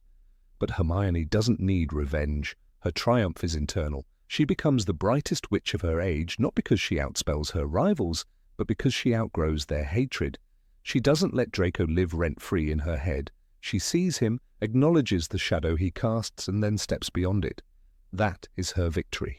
Even in the final scenes of the Deathly Hallows, when Draco is found among the Slytherins in the Great Hall, clutching his parents, Hermione doesn't gloat. There's no satisfaction in his defeat, just silence. A silence that says, "I saw you, I knew you were hurting, but I still chose a better path." Years later, in the epilogue, they do not speak. Their children will share corridors, carriages, perhaps even classes, but the unresolved threads between them remain. And maybe that's fitting. Some stories don't end in reconciliation or revenge. Some simply end with understanding. Draco Malfoy, the boy who once mocked Hermione for her blood, is a boy she saw clearly when no one else did, not because she forgave him, not because she pitied him, but because she believed in the power of seeing someone for who they really are, even when that truth is uncomfortable. That's not romance. That's not absolution. That's the quiet heroism of empathy in a world built on division. In that sense, their story is not about transformation through love, but recognition through pain. Hermione and Draco were never meant to be allies, but in the shadows of war, when everything else was falling apart, she chose to see the boy behind the mask, and that, perhaps, is the most powerful magic of all. Number 22. Scorpius Malfoy, A Bridge Between Worlds. Of all the stories hidden between the cracks of the wizarding world, few are as quietly revolutionary as that of Scorpius Malfoy. In Harry Potter and the Cursed Child, Scorpius emerges not merely as a supporting character or the child of a former villain, but as a symbol of healing, the living thread that binds two legacies torn apart by war. He is, quite literally, a bridge between worlds. With a heart open to friendship, a mind unclouded by the bitterness of his lineage, and a loyalty that defies expectation, Scorpius steps out from the shadow of the Malfoy name and redefines it for an entirely new generation. When readers first encountered Draco Malfoy in the original series, he was the embodiment of everything that stood against Harry Potter: pure blood arrogance, blind loyalty to outdated values, and a sneering contempt for those considered beneath him. His rivalry with Harry was fueled not just by personal disdain, but by decades of family enmity. Lucius Malfoy and James Potter had never been allies. The feud was woven into their children's fate like an ancient curse. But Scorpius, born after the fall of Voldemort, does not carry the same hatred in his veins. Raised in a post-war world, he has seen the cost of division and cruelty and instinctively chooses a different path, one of kindness, curiosity, and surprising wisdom. Scorpius's arrival at Hogwarts is clouded by damaging rumors, whispers that he might be the son of Voldemort, that his birth was the result of a time-turner experiment spread like poison. Rather than turning bitter or withdrawn, Scorpius responds to these accusations with grace and humor. His defense mechanism is not arrogance or aggression, but intellect and self-deprecation. "My name is Scorpius. I am Malfoy the Unanxious," he jokes, trying to lighten the mood during one of his earliest scenes in the play. It's an attempt to hide his deep loneliness, of course, but it also reveals something more. He refuses to let the world's prejudice define him. His friendship with Albus Severus Potter is forged in this crucible of exclusion. Both boys are misfits in their own way. Albus, despite being the son of the great Harry Potter, is not sorted into Gryffindor, but Slytherin. He struggles under the weight of his father's fame and fails to live up to the expectations placed on him. Like Scorpius, he is ostracized. The two find solace in each other, forming a bond that transcends house boundaries and bloodline expectations. It is a friendship that, quietly but powerfully, changes everything. The friendship between Scorpius and Albus serves as a mirror to the toxic rivalry between their fathers. Where Harry and Draco once traded hexes and insults, Scorpius and Albus trade books, ideas, and dreams. Their shared interest in magical history, in alternate timelines, and in understanding the complexities of the past drives the plot of The Cursed Child. But it also drives a deeper narrative. The children are not bound to repeat the mistakes of their parents. In fact, they may be the only ones capable of healing those wounds. When Albus and Scorpius use the illegal time-turner to attempt to save Cedric Diggory, they unintentionally shatter the timeline. Each altered past creates a darker present, one where Hermione is bitter and alone, one where Ron is estranged, one where Voldemort reigns. It is in these moments, as the world collapses into chaos, that the strength of Scorpius's character becomes undeniable. He, not Albus, is the one who holds on to hope. He, not Albus, sees the fractures and understands how to mend them. In the darkest timeline, the Voldemort Day future, it is Scorpius who risks everything to set things right. This is perhaps the most defining example of Scorpius as a bridge. In a world ruled by darkness, where Muggle-borns are hunted and resistance is crushed, Scorpius does not bow. He infiltrates the system, manipulates the figures in power, and reclaims the Time Turner. Alone, without his best friend, he fights to restore the timeline not for glory or revenge, but because he believes in the possibility of a better world. It is a heroic act, subtle and understated, yet more courageous than any duel. Scorpius's moral clarity comes not from a messiah complex, but from empathy. In one timeline, he loses Albus and must carry the grief silently, all while pretending to serve the very regime he abhors. When he finally restores their friendship and the original world, he carries that trauma with him. Yet it doesn't harden him. It makes him softer, more open, more aware. There is no desire for vengeance in him, only the belief that kindness and loyalty are stronger than any spell. His dynamic with his father Draco also evolves in unexpected and touching ways. Unlike Lucius, who often appeared cold and detached, Draco is visibly devoted to his son. "You're a better man than I ever was," he tells Scorpius in one particularly poignant moment. This admission is not just a compliment, but a confession. Draco knows he was shaped by fear, prejudice, and pressure. In his son he sees the redemption of the Malfoy name. Through Scorpius, Draco is allowed to become more human. He, too, walks the bridge, slowly, awkwardly, but with sincerity. And then there's the legacy of the Potters. Harry's initial discomfort with Scorpius stems from his unresolved bias against Draco, but he, too, must learn to see the child, not the father. By the end of the play, Harry grows to accept Scorpius as his son's closest companion. The final scenes between the four, Harry, Draco, Albus, and Scorpius, are quietly monumental. They share no dramatic oaths, no declarations, but their very presence together, at peace, is an act of reconciliation, long overdue. Scorpius's love of knowledge, especially magical history, sets him apart from his peers. He is a boy who asks questions, who reads old books not for power, but for understanding. He seeks answers, not weapons. This curiosity saves their lives more than once, and serves as a reminder that magic is not only in wands and spells, but in ideas. It's a powerful subtext in a world often focused on action and conflict. Scorpius is not a warrior, but a scholar, and that is his strength. He is also one of the few characters in the Harry Potter universe who openly challenges the idea of destiny. While others speak of prophecy and fate, Scorpius acts on choice.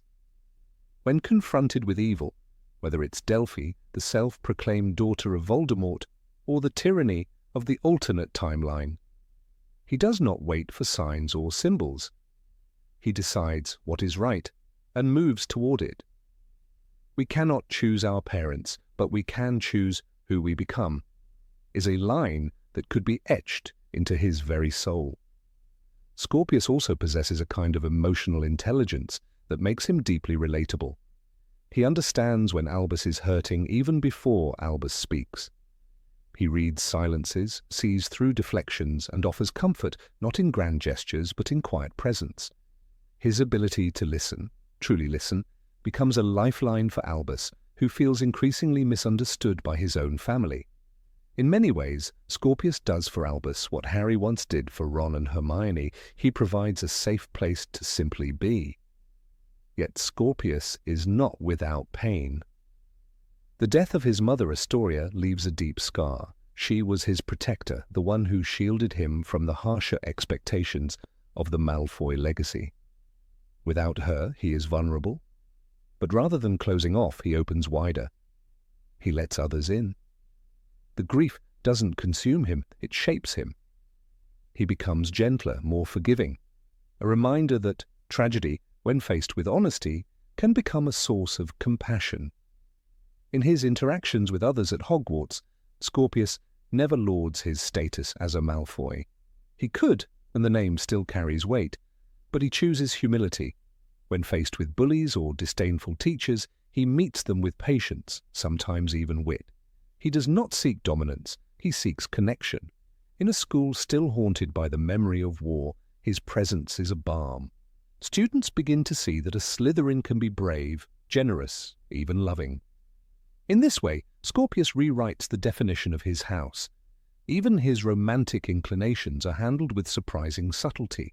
While the play does not explicitly define his sexuality, many readers and viewers have noted the deep, tender connection between Scorpius and Albus as potentially romantic. Whether intentional or not, the play allows room for this reading without judgment or sensationalism. It trusts the audience to understand that love, in all its forms, can be the most powerful kind of magic. Scorpius is also the only character in the play who consistently sees Delphi for what she truly is. While others are drawn in by her charm or fooled by her manipulation, Scorpius remains cautious. His instincts, sharpened by study and emotional insight, warn him early on. He trusts his gut even when others dismiss him. This foresight saves them from disaster, proving once more that bravery doesn't always come from a wand, but from a clear-eyed willingness to see the truth. As the story nears its conclusion, it is Scorpius who proposes the final solution: to return to the night Harry's parents died and prevent Delphi from interfering. This plan is fraught with danger. It means witnessing one of the most painful moments in wizarding history. But Scorpius does not flinch. He steps forward not because he wants to change the past, but because he understands the importance of preserving it. He respects history, even its most terrible parts, and sees the past not as a curse, but as a guide. In the end, it is not just that Scorpius Malfoy is different from his father. It is that he dares to be. He dares to question, to feel, to reach out across the chasm of prejudice and fear, and offer a hand to the son of his father's enemy. And Albus, for all his flaws, takes it. That gesture, silent and simple, becomes the most radical act in the story. For through that friendship, old grudges are put to rest. The sins of the fathers are not visited upon the sons. Scorpius Malfoy is not the hero history expected. He is something better. A bridge between past and future, between Slytherin and Gryffindor, between war and peace. In his story, we see the quiet power of choosing kindness over hate, connection over pride. And in that choice, the wizarding world is forever changed. Number 23, Harry tracks Draco with the Marauders map. There are obsessions born from fear and obsessions born from instinct. For Harry Potter, watching Draco Malfoy was not an act of rivalry. It was an unshakable instinct that something was terribly wrong. From the moment they met on the Hogwarts Express that year, Harry knew Malfoy was no longer simply an arrogant boy who sneered at Muggleborns and threw around his family name like a badge of honor. Something had changed. Malfoy looked pale, thinner, worn, and worse. He looked secretive. When he vanished into the darkness of Madame Malkin's shop and Harry caught a glimpse of him threatening Borgin at Borgin and Burke's, that suspicion hardened into something much darker. Harry's mistrust of Draco had always simmered beneath the surface, but in their 6th year at Hogwarts, it ignited. The Marauders map, that beloved piece of enchanted parchment left to him by the twins, became his tool, his obsession, his only lifeline to uncovering the truth. In the films, this entire thread is reduced to passing glances and vague suspicions, but in the book, Harry's surveillance of Draco is relentless. For weeks he would pore over the map in the quiet of the Gryffindor common room, tracing the tiny inked dot labelled Draco Malfoy as it wandered through the castle's corridors. He wasn't simply spying, he was hunting. Every time Draco disappeared from the map, vanishing from the corridors of Hogwarts entirely, Harry felt a chill creep down his spine. There was something utterly unnatural about it. No student simply vanished from the map. The Marauders map revealed everyone. Unless, of course, there was a place the map could not reach. And there was. But Harry didn't know that yet. All he knew was that Draco was slipping beyond the veil of visibility, and every time it happened, it gnawed at him more deeply. His friends didn't understand at first. Ron was busy with Lavender. Hermione, always the rational one, warned Harry that he was letting his hatred of Draco cloud his judgment. "You're obsessed," she said more than once, but Harry knew it wasn't hatred. It was dread. "I just know he's up to something," Harry insisted in the book. "Something really bad." And he wasn't wrong.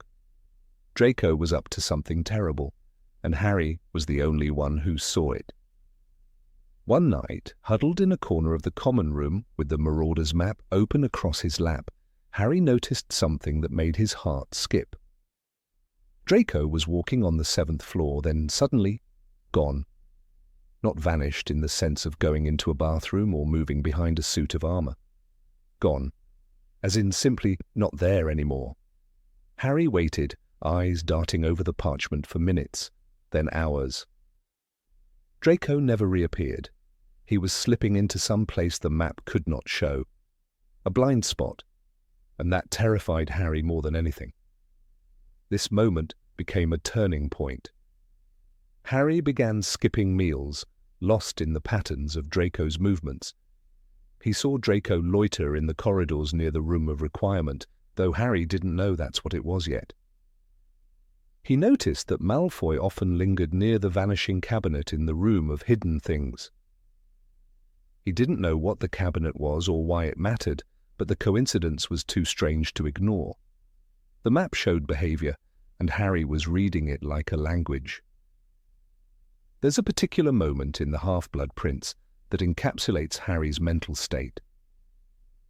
He was spending more time than ever before tracking Malfoy on the Marauder's map, sometimes getting up in the night to search the 7th floor corridors. It wasn't just an obsession, it was a vigil. Malfoy had become more than a school rival. He had become a threat that Hogwarts refused to acknowledge, and Harry took it upon himself to bear the burden of seeing what others refused to see. The story deepened when Katie Bell was cursed by a necklace meant for Dumbledore. Harry knew, he knew Malfoy was behind it, and again Hermione and Ron hesitated. The evidence was thin, but Harry saw patterns in the chaos, threads that others overlooked. "It's got his signature all over it," Harry said. "There's something going on, and he's at the heart of it." The Marauder's map became his only companion in this silent war.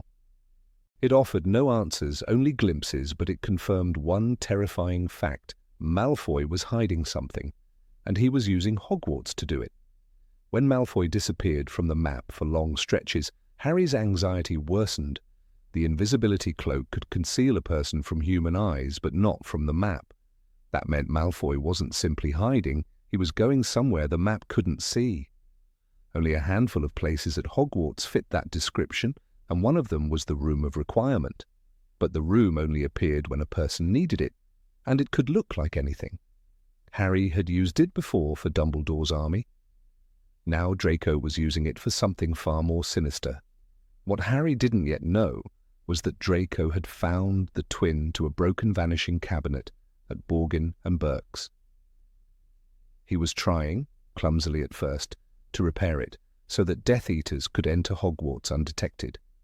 The stakes were catastrophic, and the fact that this plan was unfolding within the very walls of the castle, while the teachers remained oblivious, only fueled Harry's obsession further.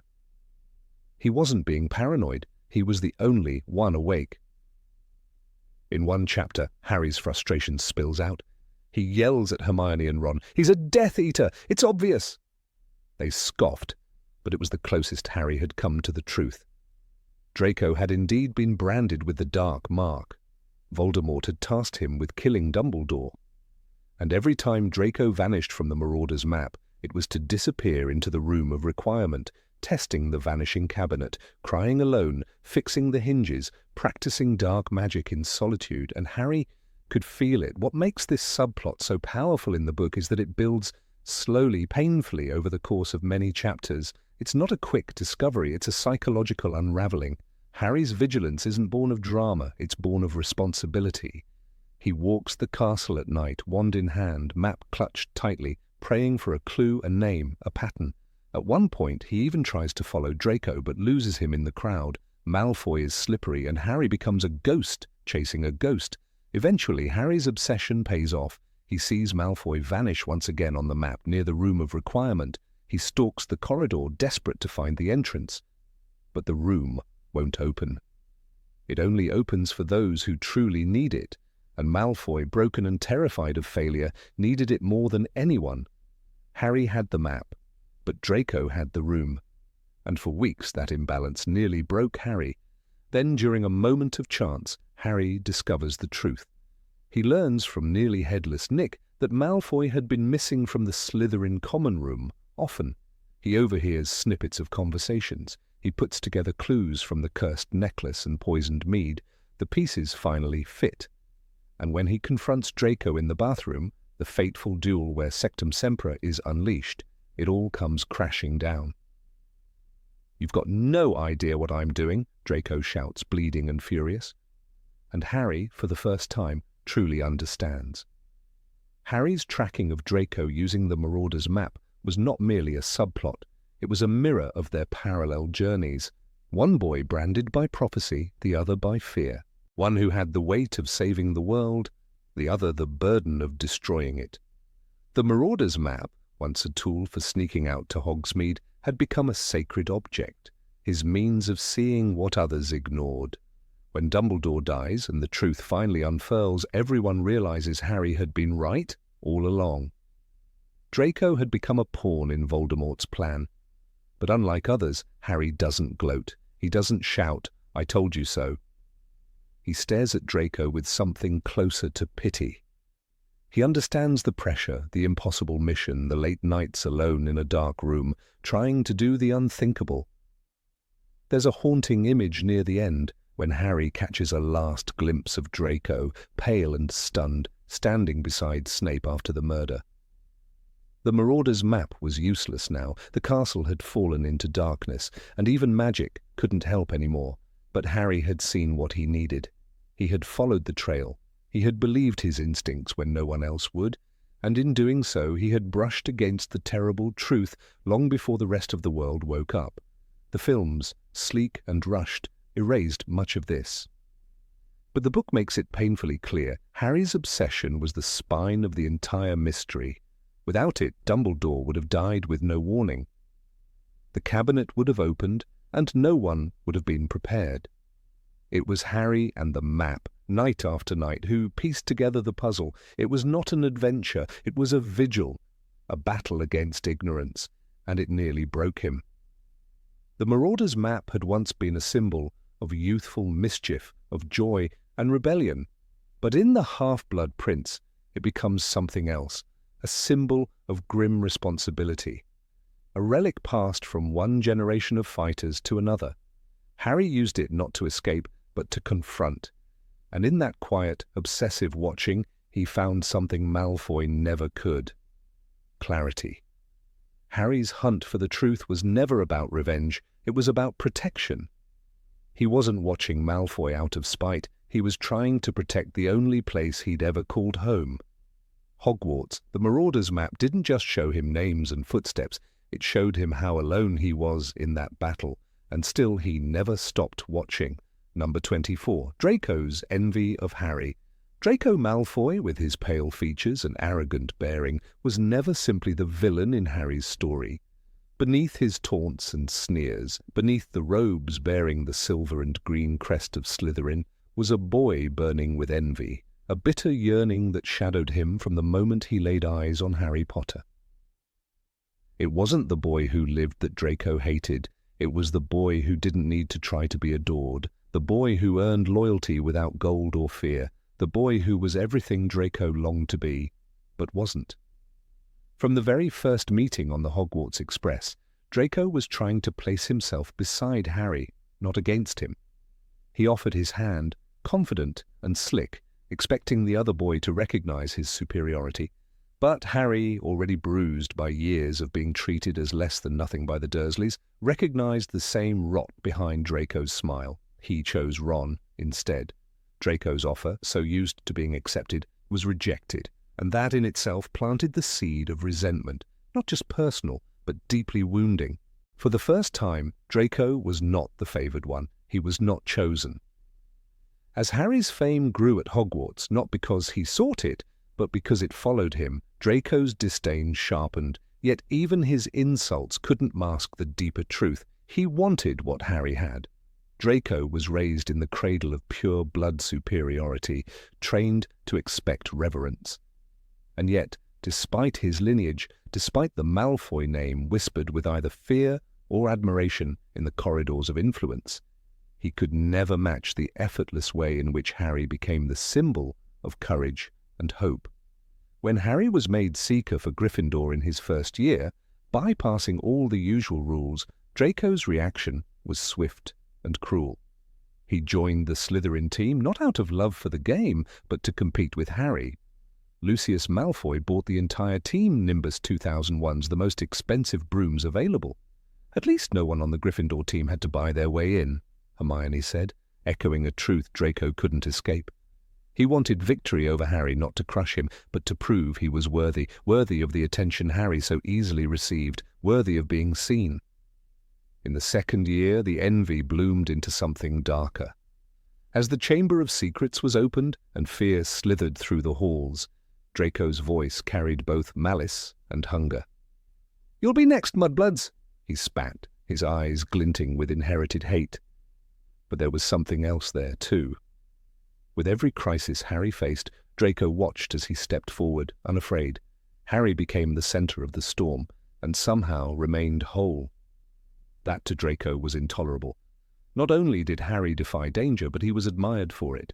Teachers defended him, friends stood by him, even in chaos he stood tall. In their third year, the rivalry intensified. The presence of Sirius Black brought new danger, but also new layers to Harry's myth.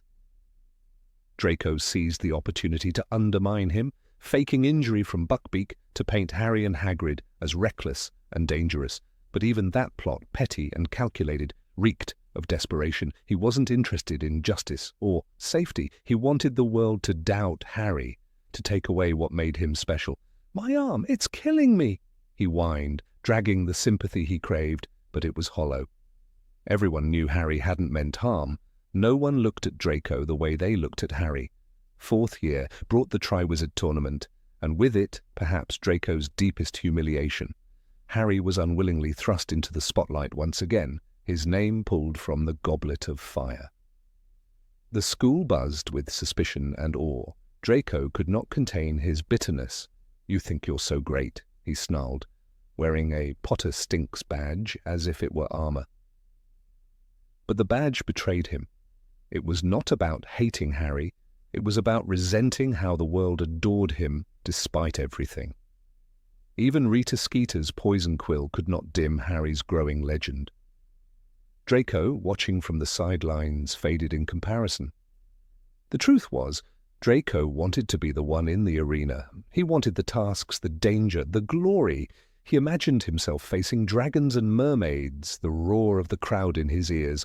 But no goblet called his name, no audience cheered his courage. He was not chosen, not ever. Even Cedric Diggory, Hufflepuff's golden boy, was praised while Draco was reduced to a footnote.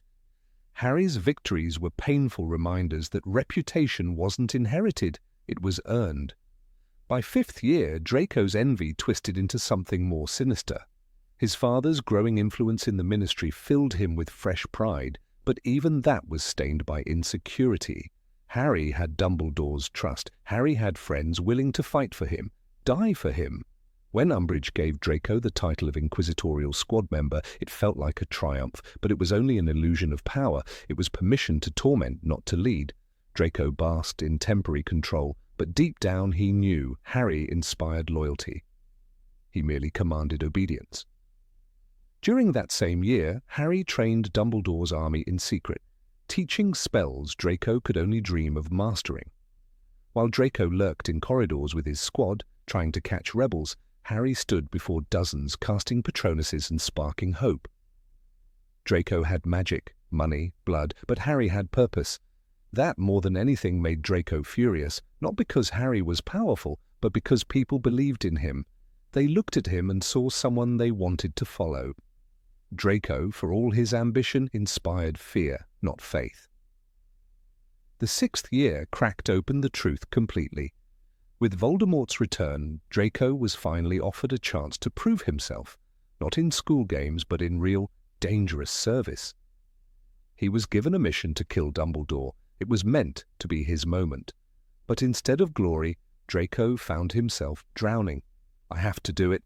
He'll kill me if I don't," he whispered to moaning Myrtle, not with pride, but with despair. He was breaking. The pressure of being the chosen one, for the wrong side, was suffocating him. He no longer mocked Harry. He envied him with fear in his eyes. That year, Harry watched Draco unravel. He saw the paleness under his eyes, the twitch in his hands, and Harry, to his own confusion, felt pity. Draco wasn't a villain anymore. He was a boy thrown into fire, and unlike Harry, he had no safety net, no Dumbledore to guide him, no loyal friends to protect him. When Draco failed to kill Dumbledore, when his hand shook too much to curse, it wasn't weakness. It was the last remnant of innocence refusing to die. Harry saw it. And maybe Draco saw in Harry the courage he never truly had. Even during the Battle of Hogwarts, Draco's actions were laced with conflict. He didn't raise his wand in defense of Voldemort. He called for Harry, hoping to survive. He clung to his parents, desperate, hollow. The boy who once strutted through the corridors, chin high and insults ready, was gone. What remained was a child who had always wanted to matter, who had always wanted to be someone, not just a name in a bloodline. Draco was on the floor, trembling, the book tells us.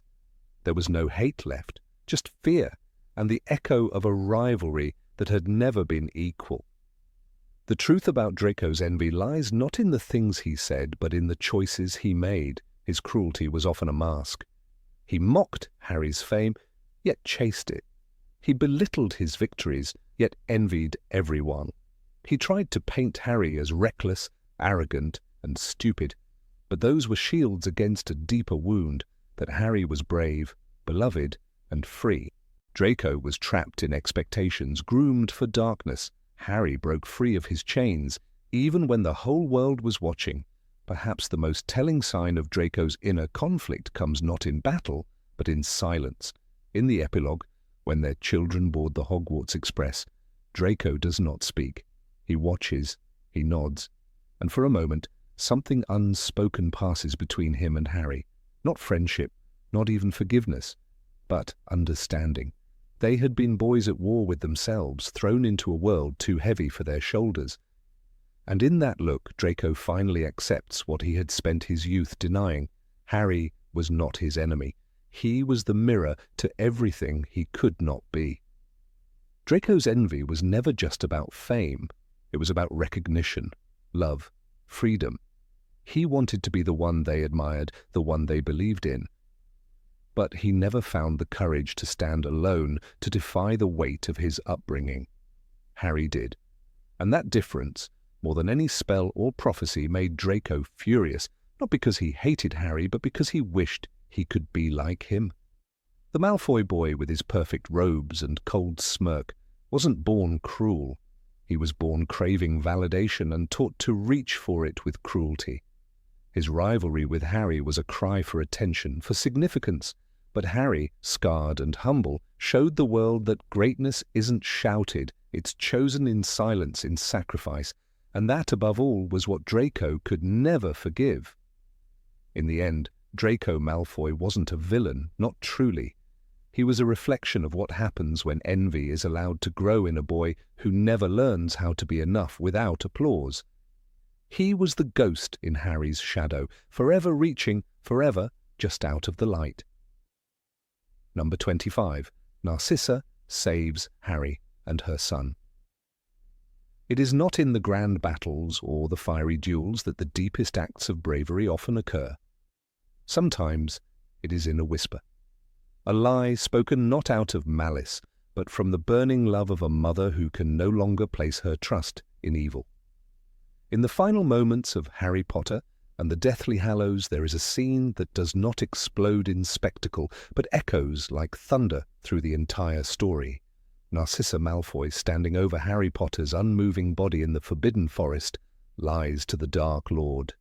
"Is he alive?" she whispers, not out of loyalty to Voldemort, but with one desperate question of her own in mind. Is Draco alive? Narcissa's moment is brief in the film, but in the novel, it is the peak of a quiet and tragic transformation that has been building across 7 books. When she bends over Harry's body, she is not the proud pure-blood wife we once saw at the Quidditch World Cup, nor the stern woman who visited Snape to demand he protect her son. She is a mother, stripped of every illusion, betrayed by the ideology she once believed in, and holding on to the last thing that still has meaning, her child. It is impossible to understand the weight of her choice without first acknowledging who Narcissa Malfoy was. As a member of the noble House of Black, she was raised in a world where bloodlines mattered more than truth and where power was worshipped above love. Her sisters, the mad Bellatrix and the disowned Andromeda Kiggy, show the extremes of that upbringing. Narcissa chose a path in between, clinging to tradition but anchoring herself to the one place she believed she could be safe, her family. She married Lucius Malfoy, a man of influence and pride, and gave birth to Draco, her only child. Everything she was, everything she fought to protect, revolved around him. Throughout the series, the Malfoys are painted as antagonists, but rarely as villains in the truest sense. Lucius's downfall begins with the loss of status, not morals. Draco, the schoolyard bully, is more insecure than cruel. And Narcissa, silent and distant, is rarely given a spotlight until the very end.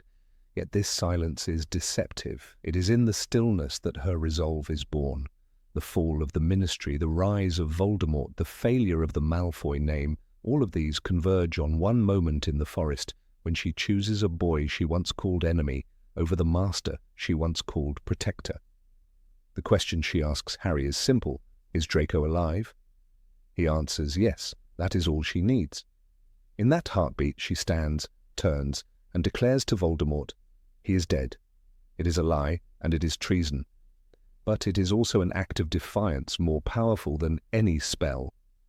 In lying to Voldemort, Narcissa breaks the chain of fear that has held her family prisoner. Her whisper shatters an empire of terror. In saving Harry, she also saves Draco, not just physically, for Draco is not in immediate danger at that moment, but spiritually, existentially. She chooses to no longer sacrifice her son for an ideology. From the beginning of the final book, this shift is present. The Malfoys, now hosting Voldemort in their home, are no longer proud. They are broken, fearful, desperate. Narcissa does not celebrate the Dark Lord's return. She endures it. She does not seek glory. She begs for mercy. This is the same woman who, at the start of Half-Blood Prince, defied Voldemort's orders by going to Snape behind his back. Her husband was in prison. Her son had been chosen for a suicide mission, and still she dared to act, not for politics, not for blood purity, for Draco. He's just a boy, she says to Snape. He doesn't realize what he's being asked to do. This was the beginning of her rebellion. Quiet, hidden, but burning fiercely beneath the surface. The wizarding world often celebrates the obvious heroes, the ones with wands drawn and banners raised.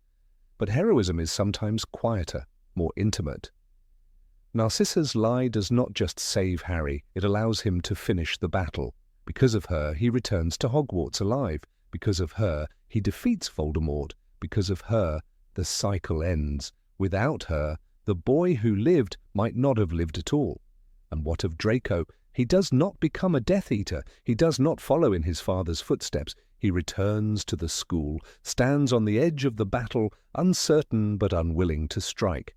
In the epilogue, he is a man alone on the platform, standing beside his own son. No longer a villain, no longer a pawn. Perhaps he never thanks his mother aloud, but the life he lives is thanks to her. Rowling does not spell out these truths in bold letters. She leaves them for the reader to discover, to feel. Narcissa's story is not about redemption in the traditional sense. She does not switch sides, join the Order, or denounce Voldemort in a speech. Her redemption is in her humanity. She loves her son more than she fears death, more than she fears the Dark Lord. That is the essence of courage. There is something devastatingly beautiful about a character who never casts a spell in battle, but still changes the outcome of the war. Narcissa never fights in the Battle of Hogwarts. She walks through the carnage only to find her son. And when the fighting is over, it is she, Lucius, and Draco who silently leave the castle. They do not celebrate, they do not mourn, they simply go. And this departure too speaks volumes. It is not a victory, it is an escape. This silence is the Malfoys' final chapter. In the shadows of the celebration they fade away. But Narcissa's action remains. It is a quiet legacy, one written not in spells, but in choices, in a single whispered lie. She chooses love over fear, family over power, truth over ideology. And in doing so, she breaks the last link in Voldemort's chain of domination. The quote that marks this turning point is understated, yet monumental. Is Draco alive? Is he in the castle? It is the question of a mother who has lost faith in all the systems around her. She no longer trusts Voldemort to keep his promises. She no longer believes in the cause she once supported. She only believes in her son. And so she rewrites the rules of allegiance with a single sentence. He is dead. It is worth noting that this moment mirrors Lily Potter's own sacrifice in a haunting, inverted way. Lily died to protect her child. Narcissa lies to protect hers. Both mothers defy Voldemort, and both are catalysts in Harry's survival. The symmetry is striking. It is as though the power Voldemort could never understand, love has once again outwitted him. Narcissa, like Lily, chooses love over obedience, and that choice undoes the dark magic that surrounds them. In the chaos of war, her choice is almost easy to overlook. The forest is dark, the bodies are still. Voldemort is triumphant, and yet in that moment the war is already lost for him. He has been betrayed not by an enemy but by one of his own. Narcissa does not shout her defiance. She speaks it with composure. That composure is her weapon. Later, when Harry confronts Voldemort in the Great Hall, there is a quiet weight to his confidence. He has walked through death, he has seen what lies beyond, and he knows he was not saved by destiny or prophecy. He was saved by a mother who dared to lie, a Slytherin mother, a Malfoy. This, too, redefines the narrative. Not all Slytherins are cowards, not all Malfoys are evil, and sometimes salvation wears an unexpected face. It is not difficult to imagine Narcissa in the years after the war, a woman who no longer walks among the elite, who no longer seeks power, who perhaps lives quietly, far from politics and dark causes. Her world is smaller now, just Draco, his wife, their child. But in that quiet life is peace. Hard-won, fragile peace, built not on ambition, but on survival and love. And this, too, is victory. In the end, the moment in the forest is more than just a twist of fate. It is the culmination of a journey for Narcissa, for the Malfoys, for the story itself. When the curtain falls and the heroes are counted, let us not forget the woman who bent over Harry Potter, not to strike, but to save. A mother, a protector, a quiet rebel. She saved Harry, and in doing so, she saved her son. Not just from Voldemort, but from becoming the man his father was. She gave Draco the freedom to walk away, to choose a different path, to raise a son not in fear, but in freedom. That is her legacy. That is her triumph. Number 27, Draco knows Harry's identity, but keeps silent. Draco knows. He knows before anyone else in the room dares to admit it. When the Snatchers drag 3 prisoners into Malfoy Manor, dirty, bloodied, cloaked in spells to hide their true identities, everyone turns to Draco. The boy who once paraded his lineage like a badge of honor, who once spat the name Potter with venom and pride, now stands mute, caught between the weight of legacy and the aching pull of truth. This is not a moment of bravery, nor is it an act of rebellion.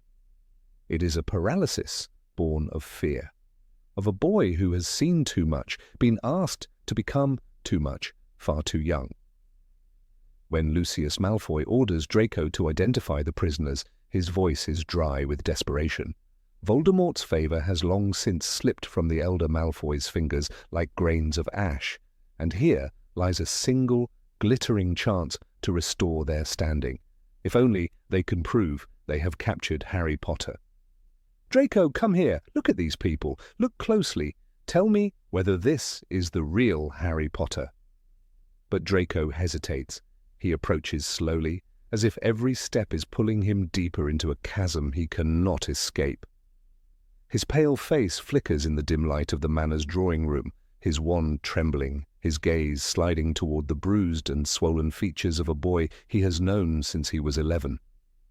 The glamour charms Hermione cast over Harry's face have done their work well, but not well enough.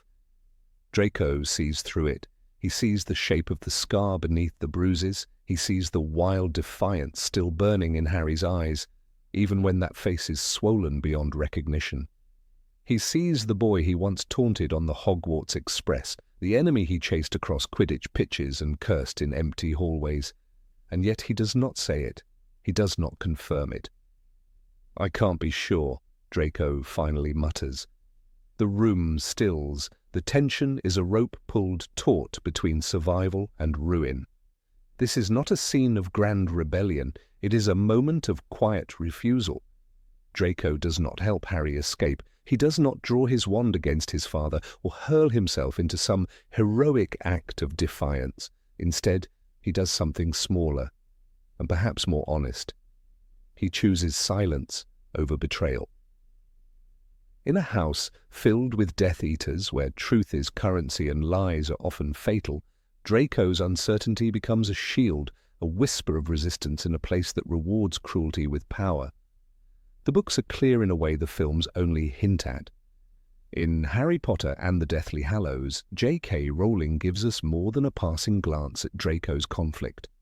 When Bellatrix Lestrange demands to know whether the boy in front of them is Harry Potter, Draco falters. "Well, the boy does look like him," Draco says. It is a sentence wrapped in vagueness, a way of saying yes without saying yes, of speaking without sealing fate. Rowling lingers in that moment, letting readers see not just the words, but the agony beneath them.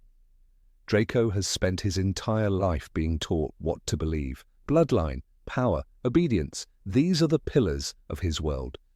But since the fall of Dumbledore at the Astronomy Tower, Draco has begun to understand the price of belief. He has watched Death Eaters kill without hesitation. He has been forced to entertain Voldemort beneath his family's roof. He has learned that legacy offers no protection when terror becomes law. And now, with Harry in front of him, he must choose: uphold the twisted ideology his parents handed down, or remain silent and protect a boy he once hated. It is this silence that speaks volumes. Because Draco's hesitation is not cowardice, it is conscience. The Draco Malfoy who once jeered at Muggleborns, who delighted in house rivalries, who dreamed of being the heir to a dark and powerful throne, that Draco is fading. What remains is a boy standing on a knife's edge, afraid to fall to either side. He is no longer a villain, not yet a hero. He is something rarer in the wizarding world, a child forced into war, trying desperately not to be consumed by it. The manor becomes a stage for moral collapse.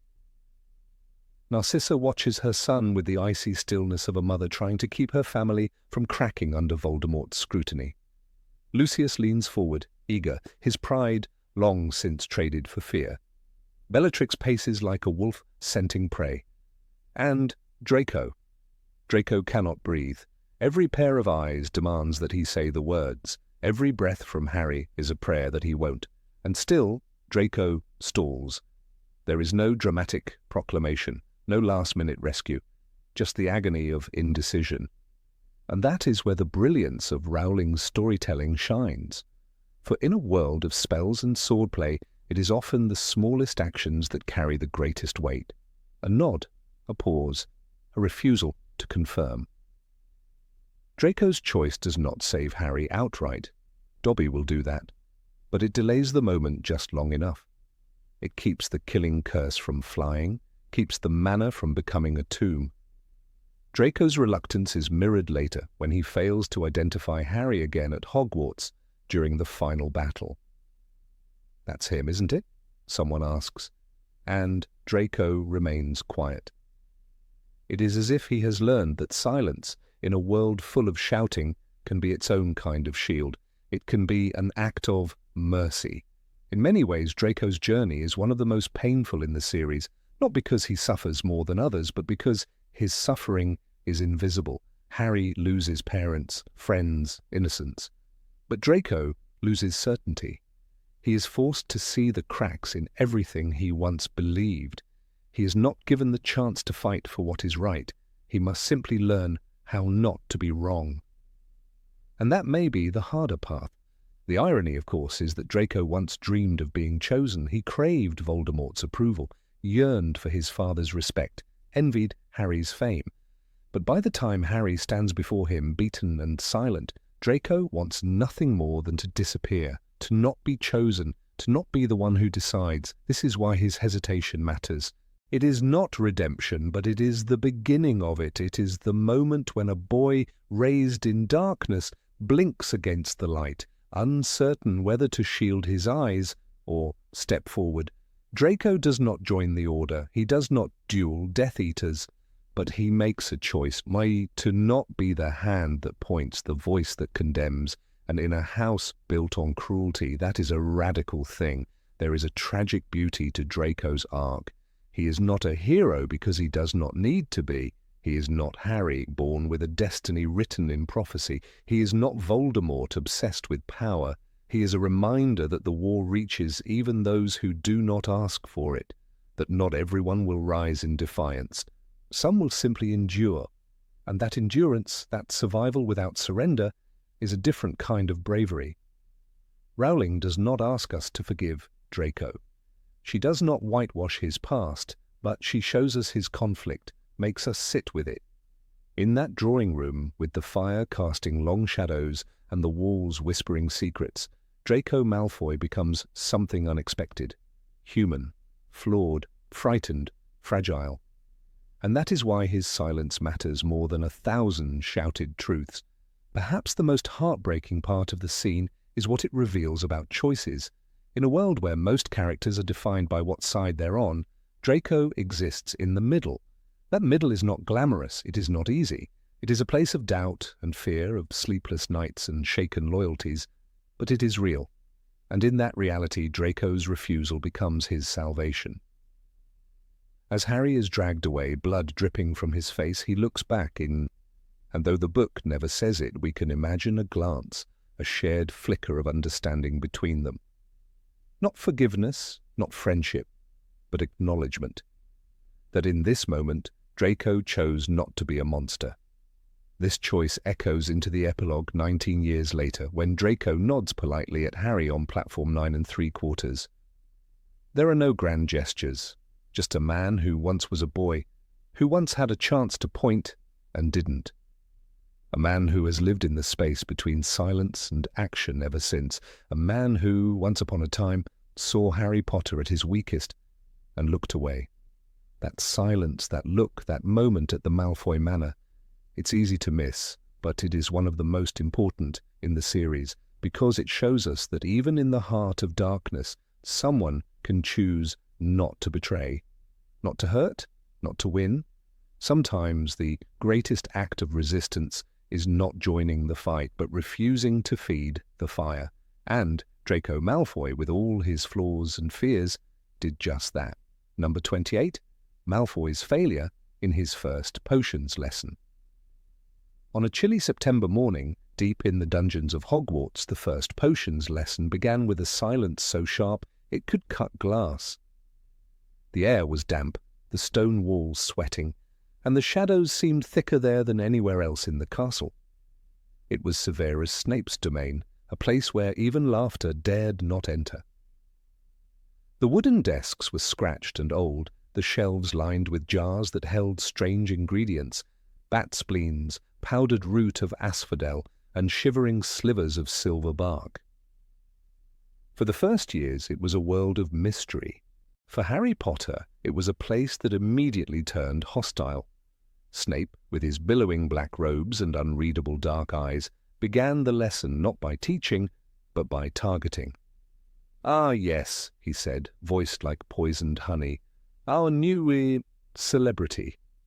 The attention fell on Harry with crushing weight. He hadn't done anything, hadn't even opened his mouth, but Snape made sure every student in that dungeon saw him not as a peer, but as an object of ridicule, It was not a subtle jab. It was a direct blow, and Harry, already out of his element, could only flinch internally. What often goes unnoticed in this lesson, though, is that while Harry was being humiliated, another student, one who was supposed to shine, quietly stumbled. Draco Malfoy, son of Lucius, child of privilege, smug in his inherited confidence, failed to impress. Even with Snape's thinly veiled favoritism, Draco's first potion was far from perfection. There was no praise, no highlighting of his efforts. His work was acceptable, mediocre even, and this marked a subtle but powerful moment in the unfolding story. Draco had entered Hogwarts fully aware of his family name's influence. He strutted through the corridors with the arrogance of someone who believed the castle itself owed him something. He had the robes, the money, the lineage, and in theory, he had the backing of one of the most feared teachers in the school. Yet, when faced with the reality of actual skill, of boiling cauldrons and precise measurements, Draco's image began to show cracks. He was not a natural in the art of potion making. Snape's reaction to Malfoy's mediocre potion was revealing not in what he said, but in what he didn't. He did not offer encouragement nor correction. He didn't scold him either. It was as if Draco had produced something so unremarkable that it didn't warrant attention at all. The silence was damning. Harry, for all the unjust scrutiny he received, managed, at least, to provoke a response. Draco, meanwhile, blended into the background, a ghost in a room where he expected to dominate. Later, as the school year progressed, Draco continued to boast about his connections, his broomstick, his Quidditch team placement, but never once did he brag about his potions, and that omission is telling. In a world where brewing could quite literally mean the difference between life and death, where the subtleties of a draught could sway fates, Draco Malfoy remained average. He lacked the curiosity, the discipline, and the passion required to excel in this meticulous branch of magic. Contrast this with Harry's journey. At first, Harry was no more talented than any other student in potions. In fact, he often felt lost. But everything changed in his 6th year when he inherited a battered old textbook annotated by someone who identified themselves only as the Half-Blood Prince. The pages were filled with corrections, additions, and brilliant alternatives to the instructions printed in ink. Suddenly the subject clicked. Harry, for the first time, felt empowered in the dungeons. Using the prince's notes, Harry brewed a flawless draught of living death, something that had eluded even the brightest in the class. Professor Slughorn, who had taken over the subject by then, was stunned. "Perfect, my boy, perfect," he exclaimed, eyes gleaming. This wasn't raw luck. It was Harry's ability to adapt, to absorb, and to learn, even when guided by an unknown hand. He trusted his instincts, made observations, and tried new approaches. And it worked. Draco, however, never experienced such growth. Even as others advanced, his efforts remained uninspired. This wasn't due to a lack of intelligence. Draco was clever in many ways. But potions required more than cleverness. It demanded an emotional investment, the kind that came from humility, curiosity, and the willingness to fail and try again. Draco was too proud, too cautious, too performative. He followed instructions, but he never questioned them. He never went deeper. There is a quiet tragedy in that, because Draco, had he let go of his pretenses, might have been exceptional. He had access to every resource, private tutors, ingredients, time, but he was trapped in the illusion of his own superiority, and illusion is a poor teacher. When results mattered, illusion failed him. One of the most overlooked passages in the first book supports this contrast. After Snape criticizes Harry publicly and ignores Hermione's raised hand, a moment of unjust teaching if there ever was one, we see Hermione succeeding in potions because of her diligence. Draco, despite his smirks and jabs, is never shown excelling. There's no scene where he brews a potion to applause. He never earns the kind of recognition that's based on merit. Snape, of course, remained complex. His favoritism towards Slytherins, especially Draco, was undeniable, but even he could not fabricate talent. He could praise Draco's sneers, defend his misbehavior, even protect him from punishment. but he could not give him the spark of genius in potion-making. That was either inborn or cultivated through hunger. And Draco was never hungry for the knowledge itself. He wanted recognition, not mastery. This divide between Harry and Draco in the dungeons of Hogwarts became symbolic. It reflected something larger, the contrast between inherited power and earned skill. Draco represented the former. Harry, in time, came to represent the latter. It wasn't always obvious. It started quietly, with a failed potion, a few scribbled insults, a classroom too cold for comfort. But it was there. That moment, Draco's unimpressive work despite all advantages, was a whisper of things to come. By the time Draco was struggling with the vanishing cabinet in his 6th year, sweating and unravelling under the pressure of the Dark Lord's task, the pattern had solidified. He wasn't ready, not in potions, not in war, not in the corridors of power. He had been bred for legacy, not purpose, and so he faltered. Snape, bound by an unbreakable vow, picked up the pieces. Harry, meanwhile, began solving mysteries with the prince's notes, demonstrating not just understanding, but brilliance.